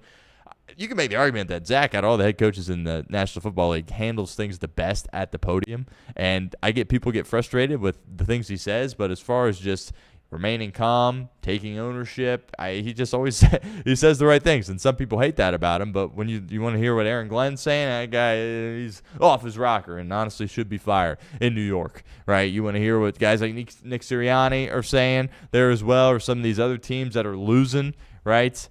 And, to what the organization asks Zach to do, they don't just ask him to be the head coach. He's the puppet for the organization that has to answer to all of Duke Tobin's shortcomings and wrongdoings, and the organization's there as well. So Zach handles it perfectly. I think part of the reason why he likes Al so much is they're probably very, very similar. Al, for the most part, has always said the right things. When he gets the opportunity to talk, he doesn't, have the press conference, but the beat reporters talk with him, and you can hear certainly his comments out there as well. But I hope that's just Al being a nice guy and saying, we respect everything that he's done and how hard he works, but this can't be a relationship that continues. We all understand that.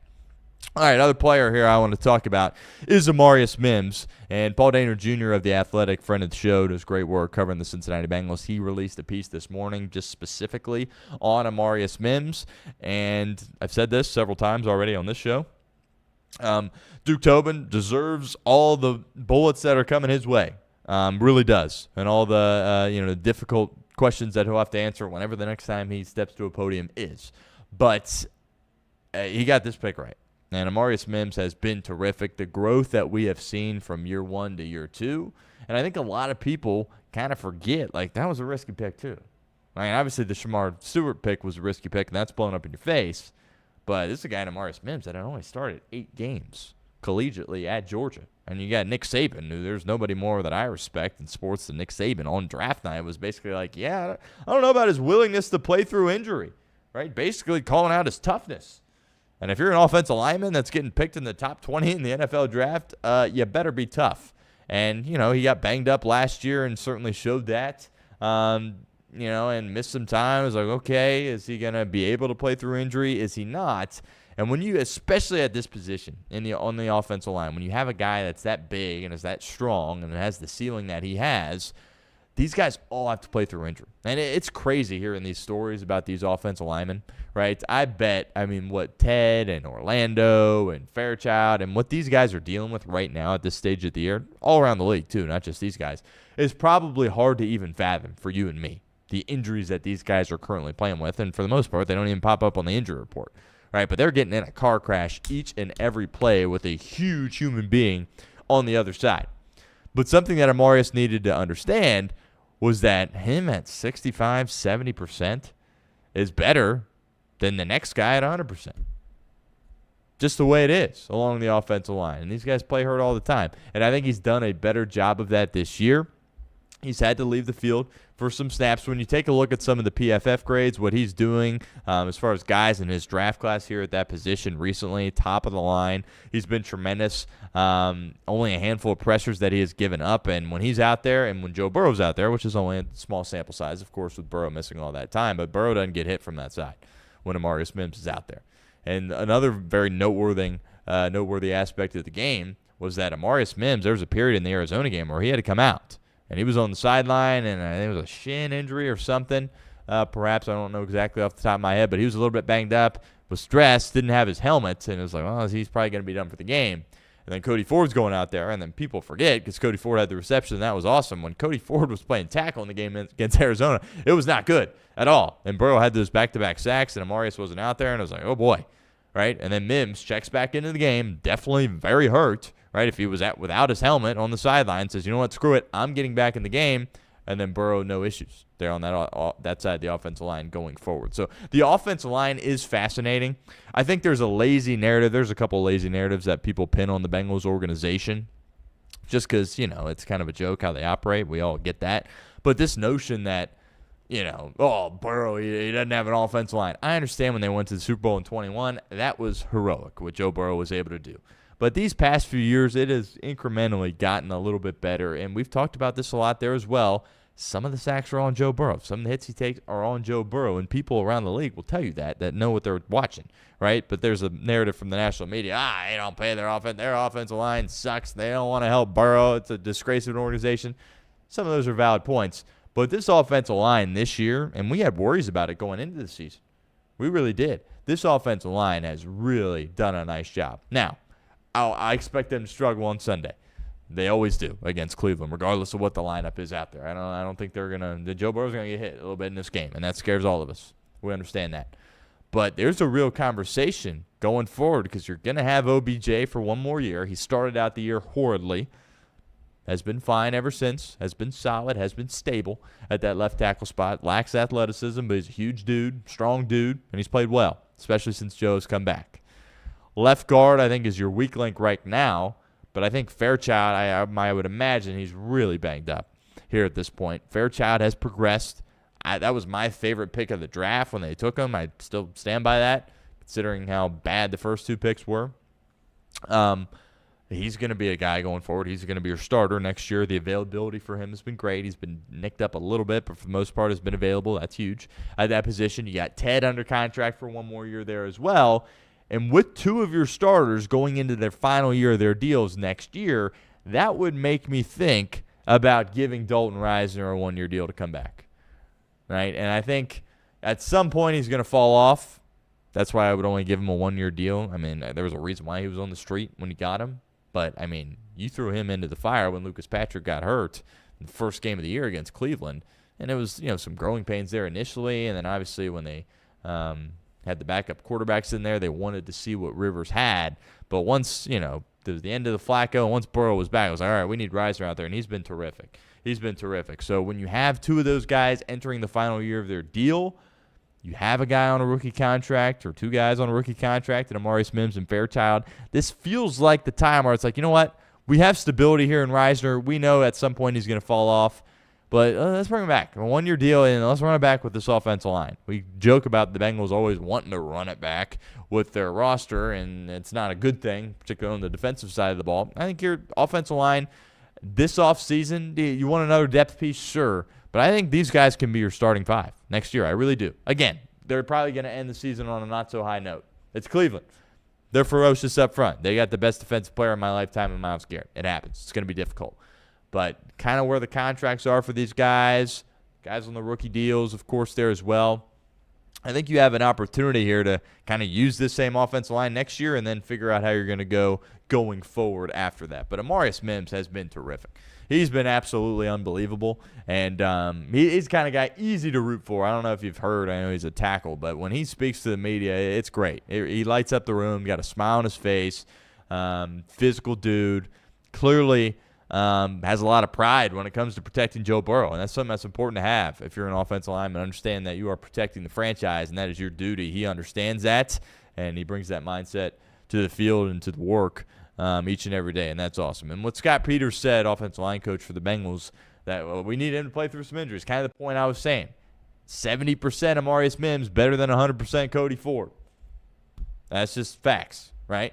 And he's done a better job of that. You saw it when he was out and he came back in against Arizona and played great, clearly banged up there as well. He's awesome. I think at some point he'll probably play right tackle one more year, but when it's time for OBJ to leave, I mean, there'll be some questions on who to draft, who to bring in, what have you, but I think they're probably going to ask him to move over to that left side. And I think that at this point, that is absolutely the right call there as well. So it's been good to see the growth of him. Tobin deserves some credit for that. Again, he wasn't a surefire pick. That was the guy that I wanted a couple of years ago in Amarius Mims, but there was some risk there. Only started 8 games at Georgia, had the injury history, and there was risk with Shamar Stewart. That blew up in their face. The Amarius Mims pick is a great pick, and he's going to be a great player on this team going forward. All right, let's transition. College football quarterfinals. They commence tonight. Dallas, Arlington, Jerry's World, Miami, and Ohio State. I'm fired up about this game. I really am. And something I've talked about throughout the course of the week is kind of just the brands, right? College football, brand-wise, doesn't get any bigger than Ohio State. And candidly, it doesn't get a heck of a lot bigger than Miami either, if we're being completely honest with you. Miami's been down for a long time, majority of my life. And we were guilty of it here at the show. It's like, oh, you know what? Miami, they're real this year. They're real this year. And then they lose to SMU and Louisville, and you're like, they're not. And then they're able to get lucky, in my opinion, back their way in the playoffs. Didn't think they were deserving, didn't think they should be here, but took full advantage of the opportunity. Had to go to College Station, caught a break. It was a day game. College Station at night. I don't know if it gets more difficult as far as environments go in college football. They went in there and won the game. They did not win with flying colors, right? They did not play great, but they played good enough, and they relied on their strengths in the game. And their strengths are running the football and playing defense, specifically on the interior of their defensive line, and really just the defensive line in general. Of course, Ruben Bain, a guy that's going to be a surefire top 10 pick, is an incredible player off the edge for them. That's the matchup. Ohio State's offensive line versus Miami's defensive line. If Miami wants to win this game, they have to win that matchup. Non-negotiable. They have to. And there's been a narrative that, Ohio State's, that's the weak point of their team. No, it's not. The weak point of their team is running the ball, which they ran the ball against Michigan. But, going into that game, it's just like, Michigan had won 4 times in a row. That's kind of why it felt like Michigan had a chance. From a roster perspective, a talent perspective, a coaching perspective, Michigan had no business competing in that game. And Ohio State ran it down their throat in the second half, won the game. But the offensive line for Ohio State, up until the Big Ten title game, was tremendous. Talked about this all the time with Julian Saint. All right, you see him getting interviewed after the game, and you're like, brother, do you have a grass stain on you? Do you have a scratch on your elbow? You literally look like you don't even need a shower, right? Watching Julian Saint interview after the game. Well, then you saw him after the Indiana game, and it's like, you had to put some tape on your knee there, Julian. Oh, my goodness, your jersey's a little bit banged up. Oh, you broke a sweat in this game. And he had to play quarterback, and he couldn't do it. But it was Indiana's pressure on him, coupled with the ability to slow down Bo Jackson in the run game, which really made things difficult for Ohio State. I thought that it'd be no issue, and Julian Saint would be able to overcome that, expose the zone defense of what Cignetti and those guys are doing in Indiana, and it didn't work. And ultimately he wasn't able to play at that level in order to do that. But I don't anticipate Ohio State running the ball particularly well in this game, but Miami's got to get home and sack the quarterback. They got to get home and sack the quarterback. And Ruben Bain, again, is one of the best players in this game. They've got guys all along their defensive fronts, and they really stymied Texas A&M in the round 1 game. That's really what allowed them to have so much success. But they have to turn this into a drop-back passing game for Ohio State. And if Julian Saint gets the ball out of his hands quickly and just reads the defense, he'll be fine. But I think part of the reason he struggled so much is because he had no pressure all year. He didn't get touched all year, and he could just sit back there, hit his back foot. Okay, Jeremiah's not there. Here's Carnell, right? Wasn't able to do that in the Indiana game, and I thought he was good enough to be able to overcome that. He will be good enough to overcome that. Maybe we'll see it tonight, but wasn't able to do it against Indiana. So they have to hit Julian Saint. And clearly that's something he got rattled because he hasn't been hit. Right? Throughout his college career, he played the whole year as a starter at Ohio State and did not get hit, right? And all of a sudden they hit him against Indiana, and I thought he'd be able to shake it off and be one of those guys that's like, well, I'm going to play better if you hit me. That was not the case. They hit him, and he didn't like it, right? So we'll see if that changes. But they have to get pressure on him. They have to hit him. They have to dirty up his jersey and certainly stop the run, right? Because if Bo Jackson has his way in this game and the offensive line for Ohio State wins that matchup, Miami's got no chance. Miami absolutely has no chance. Other matchups in this game, right? You got to always break it down in these games, specifically at the college level. Every other matchup you could think of is advantage Ohio State. Quarterback, advantage Ohio State. Covering guys in the secondary, advantage Ohio State. Skill guys, advantage Ohio State. Tackling, advantage Ohio State. Coaching, advantage Ohio State there as well. And that's another big-time storyline coming in. Ryan Day taking over as the play caller again. Brian Hartline, he gets the job at USF. Thought he's done a nice job as the play caller for Ohio State throughout the duration of the season. Not as good as Chip Kelly, I would say, but more than good enough. And very clearly he wanted to be a head coach somewhere. He was in the mix for the Boston College job last year. Gets a good spot. He can go down south, Tampa, great recruiter. Think he'll have great success there, and I think he'll be a solid head coach. When you make a change like that, where you lose your first game, offense only scores 10 points, that tells you that, okay, you're a little bit distracted. Brian Hartline's a little bit distracted, especially if Ryan's going to make the move. Now, I've joked about this a little bit on the show about, Ryan Day taking over the play calling. Ryan Day's one of the best play callers in the country. One of them. But I worry, if I'm an Ohio State fan, about Ryan Day in close games as a head coach. We'll get to the play calling in a second. But if this thing is close late, Ryan Day loses his mind a little bit. Right? He's great at starting out fast and getting a big lead and building off the lead and things like that. But if it gets close, Miami's licking their chops if this thing is close with about 5 minutes to go. Now, from a play caller perspective, Ryan Day, when he has time to prep, and it's been a long time since they played Indiana, usually he's unbelievable. Right, if you remember years ago, maybe this was year one of him taking over for Urban. I can't quite remember, but they hung in there with Clemson and were tremendous offensively, and then Fields threw the pick late and then lost. He was great in that game. The game against Georgia, all-time game, all-time college football playoff game, classic game. That Georgia team was elite, and Ryan Day scored a ton of points on that elite defense, had the time to prep. Had the time to prep last year against Tennessee, and you saw how aggressive they were in that game there as well. So it depends. What Ryan Day will we see? He can play. He can call plays. He knows what he's doing. But are we going to see conservative Ryan Day? Guy that's like, I don't like what I saw from saying there. Let's just try to run the ball here. Or are we going to see lots of prep Ryan Day where he says, screw it, let's roll, and starts slinging it around? I don't know. We'll see. But that's a question that you need to be asked. He can call the plays. I've joked about it. He's a good play caller. Right, he's going to put them in some good spots, but they need to be aggressive, right? I've been saying that pretty much all year for Ohio State, and they've kind of refused to do it. They could have beaten Michigan by 40. They chose not to. They chose to embarrass them and, impose their will on them and run the ball and try to beat them the same way Michigan had beat them in the prior 4 years. That's how they wanted to do it. Fine, it worked out. They won on the road. Congrats, right?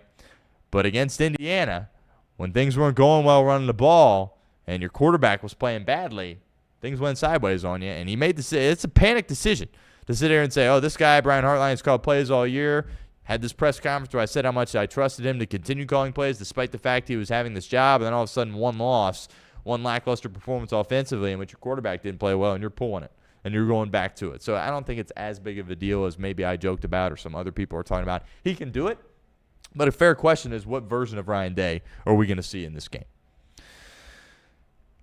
Mark Fletcher, running back for Miami. He popped off against Texas A&M. Caden McDonald was not on Texas A&M. So I think Carson Beck is going to be asked to do some stuff in this game. And I talked about which Ryan Day are you going to see. Well, which Carson Beck are you going to see as well? Because at the beginning of the year, Carson Beck looked pretty good.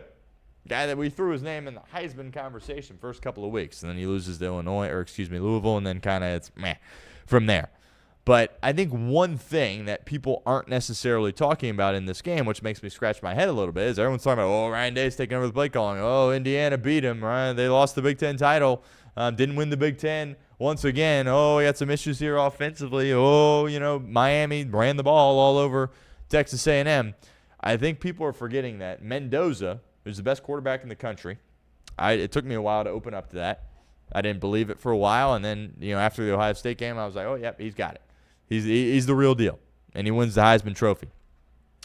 He scored 13 points. I thought Mendoza was terrific in the game against Ohio State, and they scored 13 points, right? Now all of a sudden Carson Beck, you expect him to score 20-plus?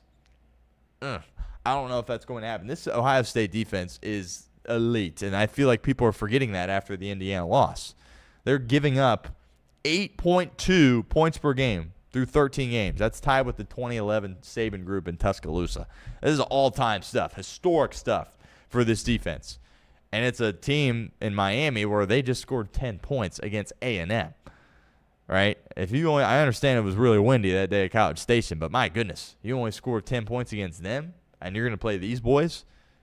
I mean, if Carson Beck's throwing it to the other team, this thing's going to be over quickly. But If Miami can make this kind of an ugly game, win on the defensive line, you kind of get a tentative Ryan Day calling the plays and not an aggressive Ryan Day, which I think they should be aggressive and they'll have no issues. But if they can just take that first punch, right? You talk about that all the time, right? When Conor McGregor was fighting, it was like, can these guys just hang with him for the first round and then they can have an opportunity to potentially win the fight, right? Can you take that first punch from Ohio State? Can you force them to send Jaden Fielding on the field? Can you force them to kick a field goal, or are you getting a 50-yard tutty to 4 right out the gate and you're on your heels immediately? Can you take that punch? If Miami can take that punch, they can hang in there. But if Ryan Day comes out and is aggressive and it works and Saint's hitting his guys, they don't have the firepower, Miami. And even if they did, they wouldn't be able to do it against this defense, right? It's shocking to me when talking about this game. It's like people are like forgetting about this Ohio State defense. Like, I get they lost to Indiana. I get their head coach made some embarrassing decisions. I get their quarterback played like crap in the game. They gave up 13 points to the Heisman winner and best quarterback in the country. They gave up 13 in the game. So this has to be a low-scoring game. It has to be an ugly game. They have to hit Julian Saint if Miami wants to have a chance. Not going to go on either side here. I would anticipate Ohio State wins. But there is a world here where Miami wins. And Ohio State did show they are vulnerable in the game against Indiana. We said immediately after the Indiana game that may have been the worst thing that could have happened to the field was Ohio State losing, right? Because when you look at the roster and how well they played throughout the duration of the year, kind of hard to believe they lose 2 games this year and then they lose the one to Indiana. So we'll see. But we all remember last year what they did against Tennessee. That was a bad Tennessee team, but at home, the firepower they showed in that game against Oregon, I've talked about it a million times on the show. It's probably one of the most impressive games I've ever seen any level with how they played in the Rose Bowl last year. So we'll see. Should be a good one, though. 2 huge brands. Can't wait. Miami, Ohio State tonight.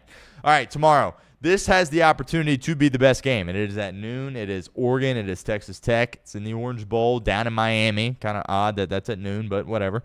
The line's going back and forth. Was it 1.5 in favor of Oregon? I think now it's 2.5. It's been going back and forth, though. But this is a really compelling game, and the matchup for me is the Oregon offensive line against the front 7 of Texas Tech. I picked Texas Tech to go to the national title and lose to Georgia. That was my prediction here. I could easily see them losing this game. I think this game could potentially be a classic. Both these coaches have done a tremendous job. Dan Lanning, Joey McGuire. The Oregon team this year, I don't think as a team is as good as the Oregon team last year, but I do think they have a better quarterback in Dante Moore over Dylan Gabriel last year. How's Oregon going to run the ball in this game? Oregon has been able to run the ball. They've leaned on that, and that's been huge for them down the stretch here this season. Nobody's better against the run than Texas Tech. These boys up front, what they did in the portal, I mean, they really broke some narratives, right? Because in college football, it was like, yeah, you want to dabble in the transfer portal, but you don't want to be fully reliant on it. Well, Texas Tech said, get all the money in here. We're going millions of dollars to this defense, really to this roster in general, and we're going to roll with the portal. That's what they've done, and it's worked, right? The defense that they have rebuilt in the portal is tremendous. Jacob Rodriguez is unbelievable. I've been trying to say that all year. Has a chance to be unbelievable. We'll see how he plays in the playoffs, in the spotlight. He's tremendous. Joey McGuire, what he's done is great. And, that's the matchup to me. Because if Oregon can run the ball in this game, they're going to have some success. But I don't anticipate them doing that. I really don't. And I think Dante Moore's going to have to win them this game. And I question whether or not that is possible. But speaking of the transfer portal, Oregon lost a lot of their offensive linemen, had to retool it this year along the portal. And there were some questions there about it. Dan Lanning did a heck of a job. That offensive line is tremendous. They're playing tremendous. They're pass blocking, they're run blocking, and they're allowing their quarterback to play at a really high level.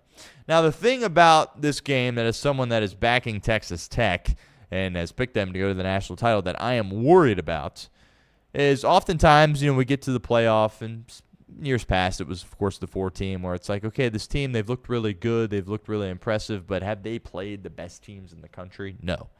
And that's something, it's going to be a little bit jarring for Texas Tech when they line up initially in this game. Talk about Miami having to take that first punch from Ohio State. Texas Tech has to be able to do that against Oregon as well, just to kind of let themselves know that, you know what, we do belong here. We are one of the best teams in the country. We can hang with a really good football team in the Oregon Ducks. Because you take a look at the body of work of Texas Tech, and it's like, well, what are their most impressive wins? BYU. BYU's a solid team. Reason why they're on the outside looking in is the playoff, relates to the playoff. Now, Texas Tech dominated both those games. Credit to them. But BYU is the best, and Utah, right? Utah also on the outside looking in. They're in action later today as well. But you look at Oregon, and mind you, the loss for Texas Tech that they sustained this year was against a good quarterback in Sam Leavitt at Arizona State. Had a down year in action as well today. But as a really good quarterback in Sam Leavitt, I think that he's a great player. Dante Moore is a better quarterback than him. So they're facing the best quarterback they've faced throughout the year there as well. It's cause for concern. Now, Oregon, on the other hand, one, there's a lot of experience on this team. Lots of guys were a part of the team last year that came into this year, had that experience as being a top dog and then getting embarrassed right out of the gate by the eventual national champion, Ohio State Buckeyes, right? But they've also had that experience this year. They've played in the whiteout at Penn State. Now, Penn State fired their coach, disaster, I get it. But go back in time to that game. That game felt huge as it was transpiring, right? And the whiteout at night is always very difficult. And then Franklin gets fired a couple of weeks later, and it kind of is a mess. But think about the moment. I remember Dan Lanning, his reaction after winning that game. That was a huge game when it happened. Also, Indiana, who after beating Ohio State, you have to say they're the top dog. They're not the favorite, but they're top dog. They came into your place and beat you. That's a real team in Indiana. You know what that looks like. So you're not going to be overwhelmed if you're the Oregon Ducks in this football game. And also,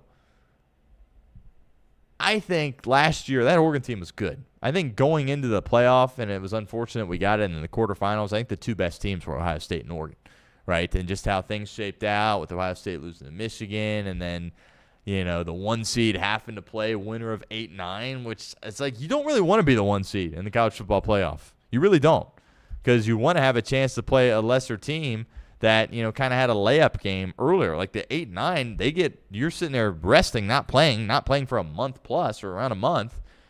And you got the 8-9 team, they're fresh because they just played a big-time game and they've got some momentum. Like, it's tough for the one seed against the 8-9. I think that's got to get switched a little bit there as well. But Dan Lanning has been prepping to get back to this point. And Joel Klatt was saying this, and I kind of agree with him. It kind of feels like, all right, this is the beginning of Oregon's season, where it's like, you know what? We were here last year. We thought we were the best in the team. We got embarrassed right away. We're best in the country. Got embarrassed right away. Now this is our opportunity to avenge that loss a little bit and prove that we're national title contenders, because that's what Oregon's about. I mean, they're good enough. They have the resources. They have the coaching. They're a national title team. And Dan Lanning's going to have them very fired up for this game. So I know I just made a lot of arguments there for Oregon, but it comes back to my belief in this Texas Tech team. I really have a lot of belief in them. There's a reason I picked them to go to national title. It would not surprise me at all if they lost this game, but I think they're going to take that punch from Oregon. I think Baron Morton's going to play well enough in this game. I think they're going to make less mistakes. I think Dante Moore is going to throw a key pick or two. I think Rodriguez is going to ball. I think they're going to make Oregon relatively one-dimensional, put a lot on the shoulders of Dante Moore, and ultimately at the end of the game make a few more plays and win. So we'll count this for our best bets of the weekend. I got Texas Tech plus 2.5 in this game, Orange Bowl. All right, two more that we want to get to here before we move on. Alabama, Indiana. Rose Bowl is my favorite college football game of the year. It doesn't get any better. Now, I'm hearing that it could potentially be raining, which for Alabama, that ain't good. I don't like that for the Rose Bowl either. You like the sunshine, and I mean everything about the Rose Bowl, and they play it at 4 o'clock, and just when the sun starts setting towards the end of the game, it's just tremendous. It's as good as it gets in college football. 7.5 points in favor of the Hoosiers. Again, was just talking about this. Kind of a disadvantage. It's like, congrats, Indiana. You won the best season ever, won the Big Ten. Now you got to sit down for a month, not play. Alabama had an opportunity to get another victory on the road, establish some momentum, and you're just kind of sitting there. And again, you're the one seed, and then you get rewarded with Alabama. Hey, undefeated Big Ten champs, heck of a year, best year ever. Here's Alabama. I get it's not Nick Saban, but it's still Alabama, so not a great draw for Indiana.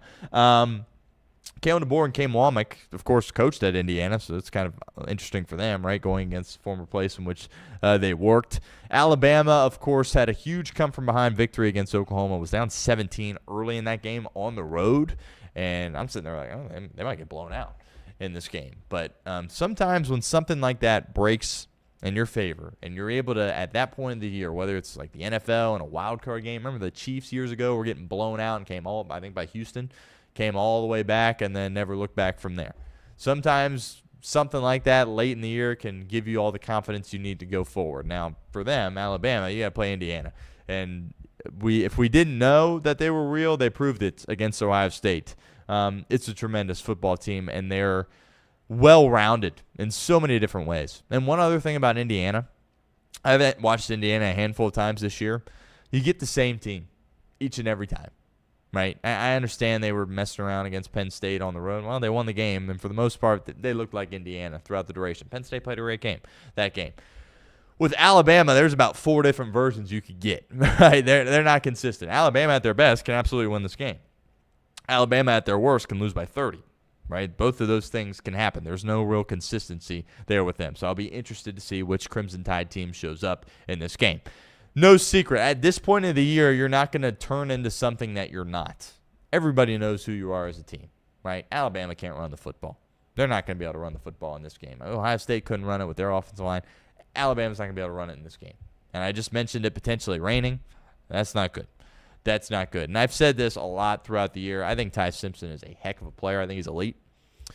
And has he taken maybe a step back as the year has progressed? Sure.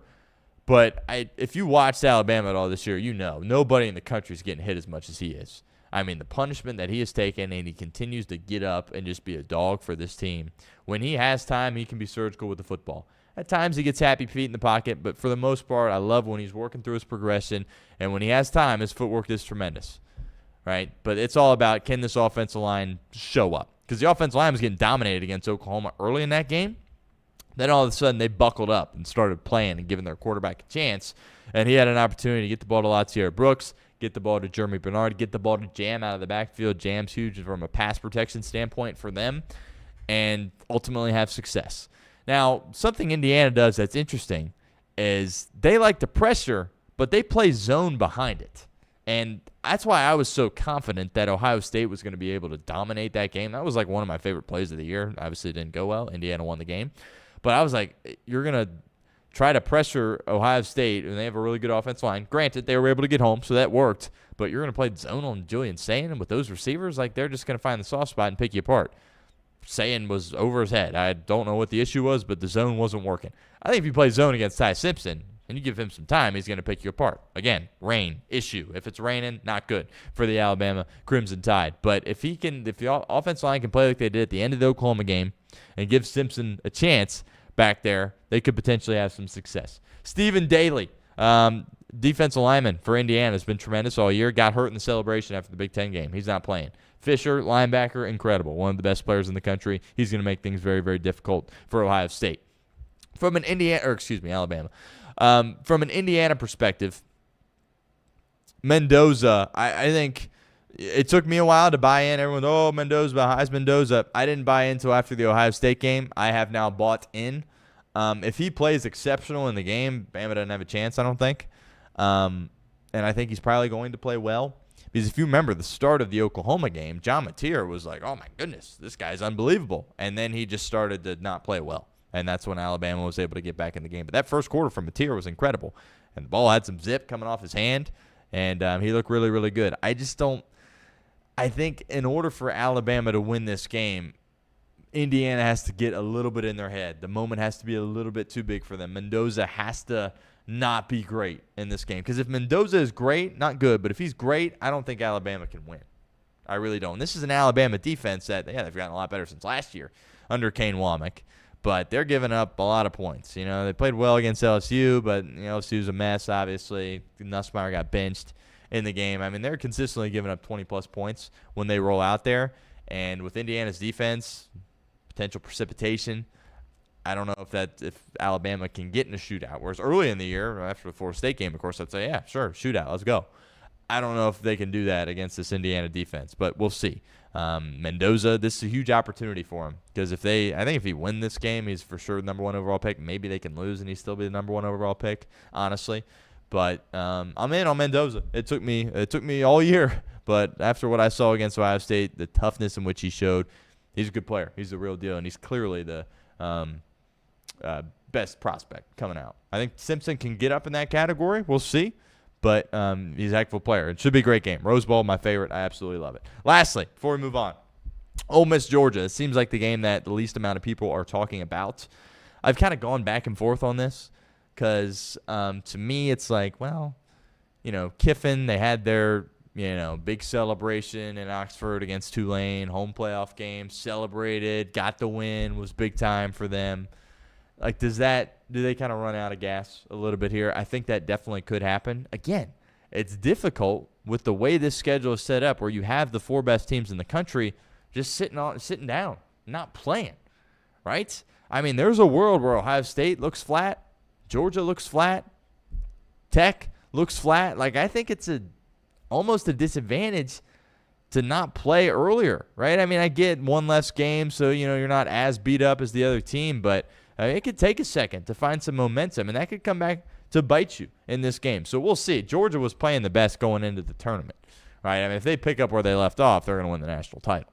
But I don't know if they're going to be able to do that. I could see this thing getting ugly. I could see Ole Miss winning this game. Trinidad Chambliss is unbelievable. He's a smaller guy, so I don't know as far as NFL goes, but if they win this game, he's going to skyrocket up draft boards. Lacey, the running back, and Chambliss, the quarterback, they're going to have to play tremendous in this game for Ole Miss. Again, you feel like they lose a little bit. I mean, the guy calling plays, Weiss, he's going to LSU. They're distracted all over the place, and especially if Georgia gets out to a hot start, I think you'll see kind of the morale go down for Ole Miss. But Chambliss can play. And a lot of people, haven't been tapped into Ole Miss, and that's fine. But it won't be surprising if Chambliss really turns up in this game. However, Georgia, the coaching job that Kirby's done this year is tremendous. I've said for a long time he's the best coach. Since Saban retired, he's the best coach in college football. And what he has been able to do this year has been unbelievable. The growth in which they had showed. I mean, the beginning of the year, they were giving up points all over the place. Now they look like a Georgia defense, right? Wouldn't surprise me at all if they, didn't let Ole Miss score a lot of points in this game. A totally different team than when they played earlier in the year. Kind of got into a shootout earlier in the year, and Georgia ended up winning. I don't know if it's going to head that direction here this time. Now, Stockton, I was hesitant on him coming into the year.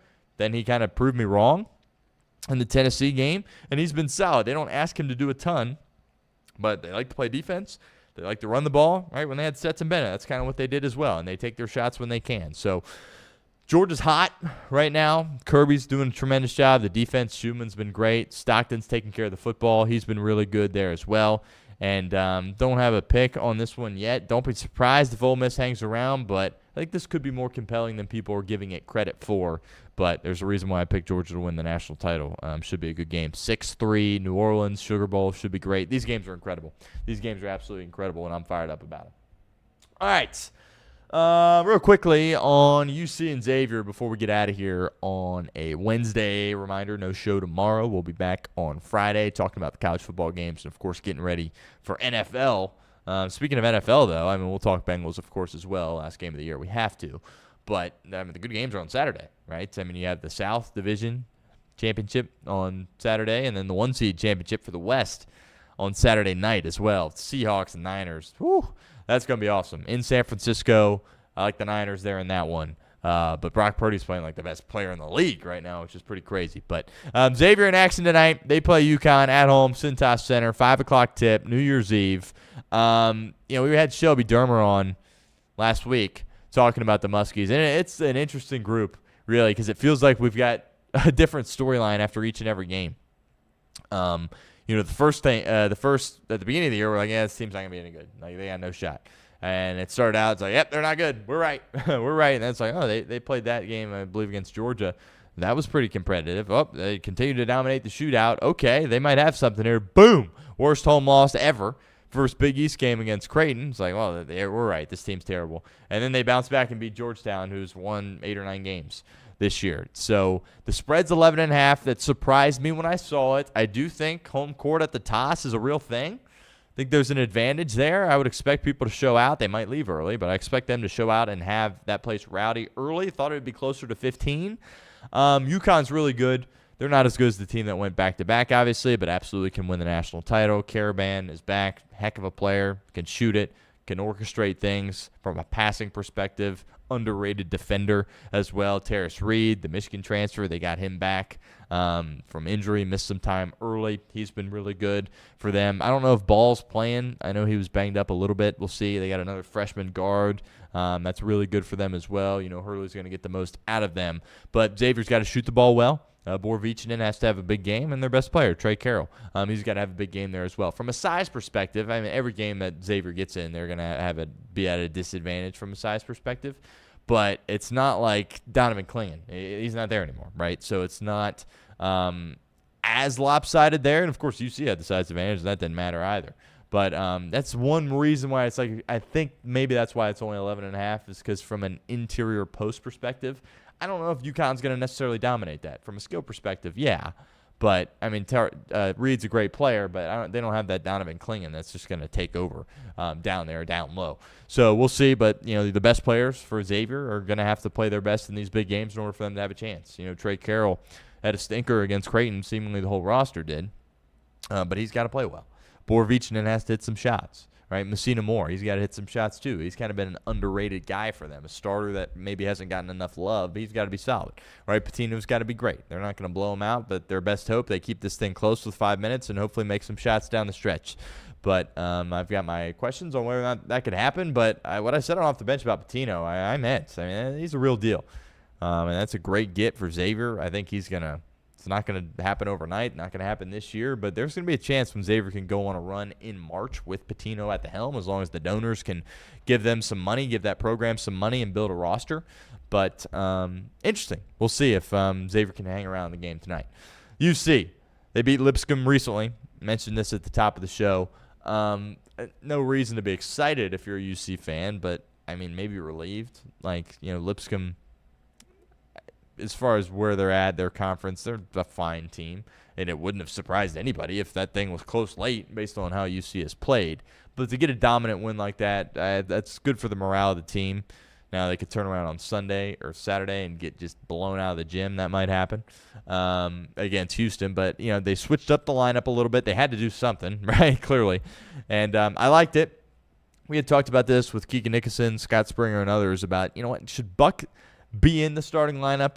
And, I'm watching him in person. It's unbelievable. The athleticism that he has, the speed that he has. He could probably jump over the hoop. He's that athletic. But oftentimes he's out of control and he can't shoot worth a darn. So that certainly isn't great. And there's something about that spark that he brings off the bench. But they had to try something new. So West put him in the starting lineup, put Jizzle in there as well. Jizzle was getting his feet wet a little bit, kind of getting his legs back, certainly after not playing. But he belongs in the starting lineup. We understand that. Abayev ends up going to the bench there for UC. And, it's tough with him. You have all the talent in the world that he does offensively, but he's kind of a cone on defense, and that has cost them. You're seeing a lot of teams just kind of attack him on the defensive end, and that's been an issue for him, and he has a different role. And we'll see how he takes it. From a body language perspective, from an effort perspective, you never know with these young guys, these highly touted recruits, whereas they face a little adversity. Is he going to go into a shell? Is he going to be thinking about where he's going to transfer to? Or is he going to say, you know what? This might be best off for us as a team going into Big 12 play. How am I going to handle this? We'll see. We'll see. But it's tough to imagine them getting any momentum. There's going to be some games that UC in the Big 12 has an opportunity to go in and win. Unfortunately, I don't know if the opener is against Houston. That's tough. Wes Miller is 0-9 against Kelvin Sampson in Houston, and most of them haven't been very close. And it's hard to imagine them being competitive here. One advantage for you, it's at home, right? And, hopefully the fans show out for it. And if you're somehow close late, get into it, give you an advantage. But, I don't know. I don't think I've ever done as much of a 180 on probably anyone in sports in my lifetime as I did on Kelvin Sampson, because I used to just not like him at all. But I think my reasoning for it was him just beating the crud out of UC, and that certainly ticked me off. And also kind of walking around like he had won national titles, and that isn't the case. But watching how he got his team last year, I was really pulling hard for them. After the Duke game, I was kind of on Duke too, but then they get to the national title against Florida, and they're winning that entire game, and everything's really going according to plan. Then Florida takes it right there at the end, and that was difficult. But Kelvin Sampson's a heck of a coach, heck of a coach. And, he's dominated Wes Miller. I would expect that to continue. But I think, I know Wes likes to say he's not in the business of moral victories. This is kind of a moral victory game. If you hang in there against Houston and show some growth, gives you some confidence that you can win some games in the Big 12. But as far as winning the game outright, I don't know. Going to be tough. Marcus Freeman staying at Notre Dame. Of course, talked about that a little bit. It's going to be a yearly thing for him. And I've got issues on the whole Notre Dame thing. We'll talk about that a little bit probably next week. But basically, they had this agreement where if they're a top 12 team, they get in to the playoff. No other team has that. It's like a little side deal that they have with the CFP, which makes absolutely no sense to me. Should be in a conference. That's obvious to a lot of us. But Freeman's going to be back. I think they should have been in. But when you don't play in a conference, lose a couple games early against teams that you're matched up against, you're on the outside looking in. But that'll do it for this edition of the show. Appreciate everyone as always. Those segments will be out on YouTube later. And, of course, check it out in podcast form there as well. Enjoy the football over the course of the next couple days, and we'll be back on Friday. See you next year.